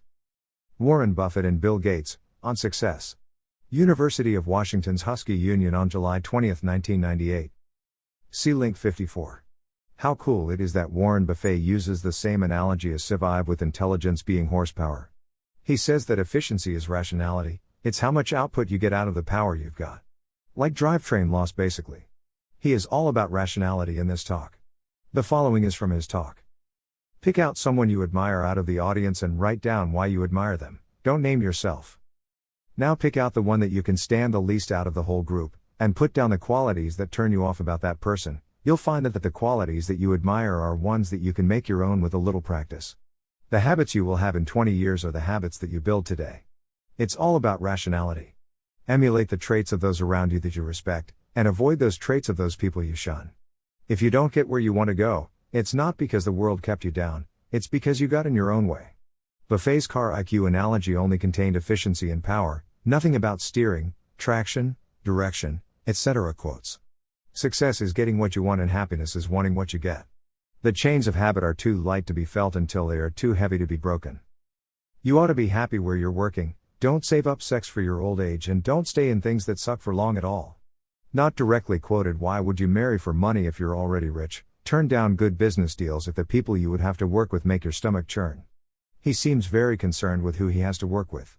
If you tell me who your heroes are, I can tell you how you'll turn out. None of Warren's heroes have let him down. My dad, my wife, Ben Graham at Columbia. The following is a summary of the online Coursera course Learning How to Learn, see link 55. Week 1. What is learning?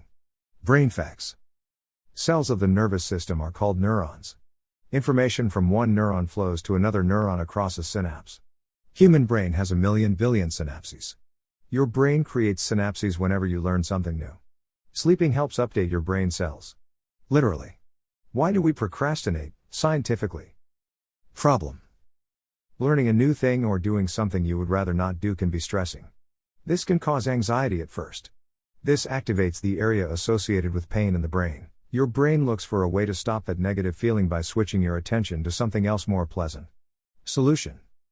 The trick is to just start. Researchers discovered that not long after people start actually working out what they didn't like, that neurodiscomfort disappeared. Remember that the better you get at something, the more enjoyable it can become. Consider using the Pomodoro technique. Learning hard and abstract things. The more abstract something is, the more important it is to practice to create and strengthen neural connections to bring the abstract ideas to reality for you. Example, you should practice a lot with the math vocabulary to understand it and recall it easier. Summary of learning. 1. There are two modes of thinking. 2. Focused mode, concentrating on things that are usually familiar. 3. Diffused mode, a relaxed mode of thinking your thoughts are free to wander. 4. When you don't desire doing/learning something, go through it and just start. The discomfort goes away and, in the long term, this will lead to satisfaction. 5. When you learn something new, make sure to take time to rest, then come back to it and recall what you learned. 6. This is very important. Don't cram information in one day. This leads to inefficient learning. It's like building a wall without letting it dry. 7. Revisiting and practicing what you learn is important. Research shows that spaced repetition, repeating things after few days, is the best way to build and strengthen the synaptic connections. 8. Sleep is very important. It clears the metabolic toxins from the brain after a day of brain use. It is best to sleep directly after learning new things. 9. It was shown that exercising and/or being in a rich social environment helps your brain produce new neurons. Don't lock yourself in your room. Stay active and allow spare time for exercise, including general physical activities, and friends daily. Week 2, Chunking. Chunks. Chunking is the act of grouping concepts into compact packages of information that are easier for the mind to access. Pieces of information, neuroscientifically speaking, bond together through use and meaning. They can get bigger and more complex, but at the same time, they are single easy to access items that can fit into the slot of the working memory. For example, if you understand and practice a math formula, you no longer will need to focus much to solve it like you did the first time. That's because your formula chunk got so abstracted into your brain that it can only take one slot of your working memory to solve it. Turn off distractions. You want to use all the 4 slots of your working memory when studying. Learning will be inefficient if some of those slots are connected to something else. You have to solve the problem yourself. Just because you see it, or even understand it, doesn't mean that you will be able to solve it. Illusion of competence. It is always easier to look at the material, even if you think it's easy, than working through it yourself. It gets easier. When you think that a chapter or a book has too much information and that there's no way to go through it all, just focus on whatever section you're studying.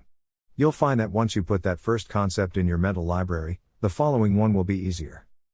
This concept is called transfer. A chunk you have mastered in one area can often help you much more easily learn other chunks of information in different areas. Master the major idea and then start getting deeper. However, make sure not to get stuck in some details before having a general idea.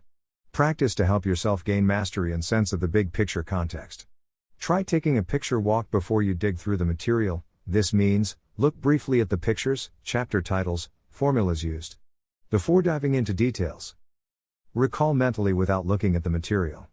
This is proven more effective than to simply rereading. Reread only after you try to recall and write down what was in the material. Consider recalling when you are in different places to become independent of the cues from any given location. This will help you when taking a test in the class. Test yourself to make sure you are actually learning and not fooling yourself into false learning. Mistakes are a good thing. They allow you to catch illusions of competence. Don't always trust your initial intuition. Einstellungsproblem, a German word for mindset. An idea or a neural pattern you developed might prevent a new, better idea from being found. Sometimes your initial intuition on what you need to be doing is misleading.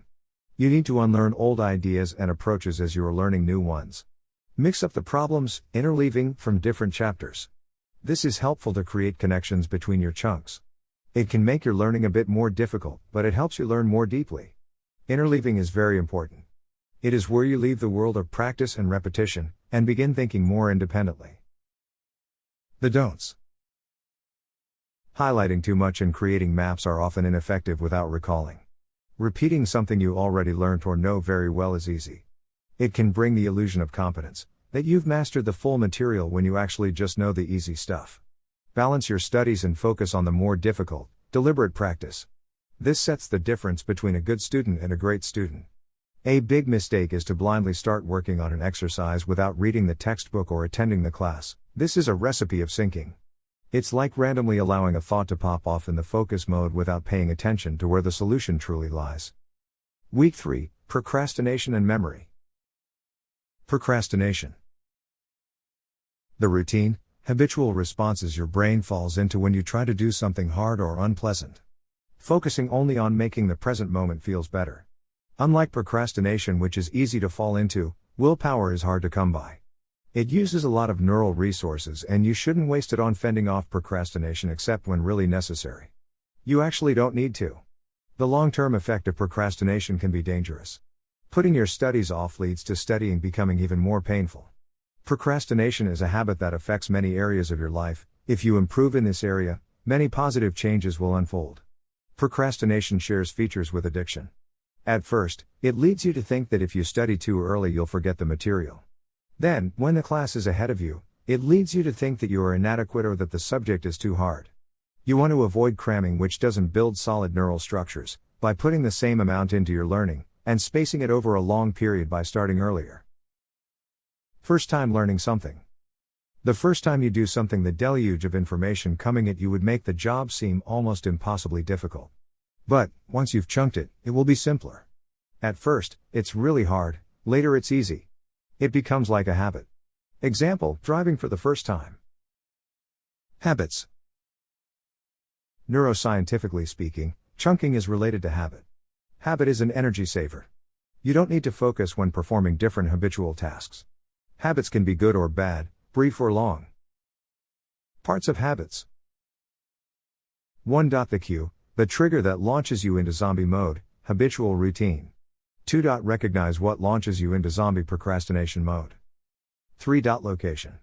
Time. Feelings. Reaction to people or events. 4. Consider shutting your phone/internet off for brief periods of time to prevent most cues. 5. The routine you do in reaction to the cue. 6. You only need to use your willpower to change your reaction to the cues. 7. Actively focus on rewiring your old habits. 8. You need a plan. You need some willpower. 9. The reward. Habits exist because they reward us. 10. Give yourself bigger rewards for bigger achievements. But after you finish them. 11. If I study for 4 hours today, I'll watch a movie, guilt-free, at night. 12. Habits are powerful because they create neurological cravings. It helps to add a new reward if you want to overcome your previous cravings. 13. Only once your brain starts expecting a reward will the important rewiring takes place that will allow you to create new habits. 14. The belief. To change your habits, you need to change your underlying belief. 15. You might feel like you'll never be able to change the habit of studying late. This is not true. You can actually rewire your brain. 16. Joining a student community helps, either online or in real life. 17. Trust your system. You have to feel happy and worry-free when you are resting. Weekly/daily list. Researchers showed that writing your daily list the evening before helps you accomplish them the next day. If you don't write them down, they will take the valuable slots of memory. Plan your finishing time. This is as important as planning your working time. Work on the most important and most disliked task first, even if it's only one Pomodoro. Take notes about what works and what doesn't. Have a backup plan for when you will still procrastinate. Focus on process. You should realize that it's perfectly normal to start a learning session with a negative feeling even if you like the subject. It's how you handle those feelings that matters. Solution: focus on the process, not the product. The product is what triggers the pain that causes you to procrastinate. Instead of saying I will solve this task today, put your best effort for a period of time continuously over the days. Memory. Use your visual memory to remember things. Link a memorable picture to a formula.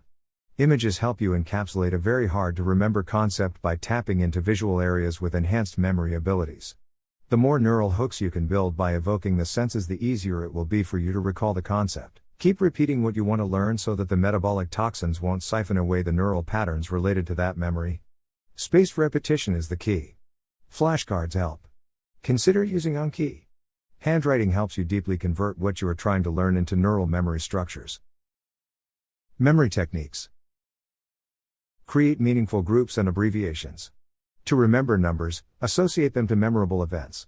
Create mnemonic phrases from first letters of the words you want to remember. Memory palace technique: use a familiar place, like the blueprint of your house, and associate visual images of things you want to remember with physical places. This is not easy. You'll be very slow at first. But with practice, you'll get better. The more you practice your memory muscle, the easier you'll remember. Week 4, Renaissance Learning and Unlocking Your Potential. You should know. Exercising is by far more effective than any drug to help you learn better. It helps new neurons survive. Learning doesn't always progress linearly and logically. Inevitably, your brain will hit a knowledge collapse sometimes. This usually means your brain is restructuring its understanding, building a more solid foundation. You learn complex concepts by trying to make sense out of the information you perceive, not by having someone else explaining it to you. Metaphors. Metaphors and analogies are very helpful, not only to memorize, but to also understand different concepts. It is often helpful to pretend that you are the concept you're trying to understand. Intelligence. Intelligence does matter. Being smart usually equates to having a large working memory, more than just 4 slots. However, a super working memory can hold its thoughts so tightly that new thoughts won't easily find a way into the brain. Such a tightly controlled attention could use an occasional breath of ADHD. Your attention shifts even if you don't want it to shift. Deliberate practice is what helps the average brain lift into the realm of those naturally gifted. Practicing certain mental patterns deepens your mind. Brilliant scientists like Ramon y Cajal, the father of neuroscience, or Charles Darwin, were not exceptionally gifted. The key to their success was perseverance, taking responsibility for their learning and changing their thoughts. Take pride in the qualities you excel at. Tune people out if they try to demean your efforts. Right hemisphere. Helps us put our work into the big picture perspective and does reality checks. When you go through a homework or test questions and don't go back to check your work, you're acting like a person who's refusing to use parts of the brain. Left hemisphere. Interprets the world for us but with a tendency for rigidity, dogmatism, and egocentricity. May lead to overconfidence. X. Believing dismissively that your answers are correct. Best practices. Always step back and recheck to take advantages of abilities of both hemispheres' interactions. Brainstorm and find focused people to analyze your work with. Your errors are sometimes easier to be found by others. Explaining yourself to others helps you understand more. Studying in a team helps you catch what you missed, or what you can't see. Don't fool yourself. Don't blindly believe in your intellectual abilities. Having a team can bring those projections down. Test checklist. Did you make a serious effort to understand the text? If you had a study guide, did you go through it? Did you attempt to outline every homework problem solution? Did you understand all your homework problem solutions? If not, did you ask for explanations? Did you work with classmates on homework problems? Have they checked your solutions? Did you consult your instructor/teacher when you had a problem with something? Did you sleep well the night before the test? Test taking and homework technique. Take a quick look at the test when it's handed to you to get a sense of what it involves. Start with the hardest problem. Pull yourself out if you get stuck for over 2 minutes. Starting with a hard problem loads your focused mode first and then switches attention away from it. This allows the diffused mode to start its work. Turn next to an easy problem. Solve what you can, then move back to a hard one. This allows the different part of your brain to work simultaneously on different thoughts. Being stressed before a test is normal. The body releases chemicals when it's under stress. How you interpret the body reaction to those chemicals makes all the difference. Shift your thinking from I am afraid of this test to I am excited to do my best. If you are stressed during a test, turn your attention to breathing. Relax, put your hand on your stomach and slowly draw some deep breaths. This will calm you down. Relax your brain on the last day before a test. Have a quick final look at the materials. Feeling guilty the last day is a natural reaction even if you prepared well. So relax. Good worry motivates you. Bad worry wastes your energy. Double check your answers, look away, shift your attention, and then recheck.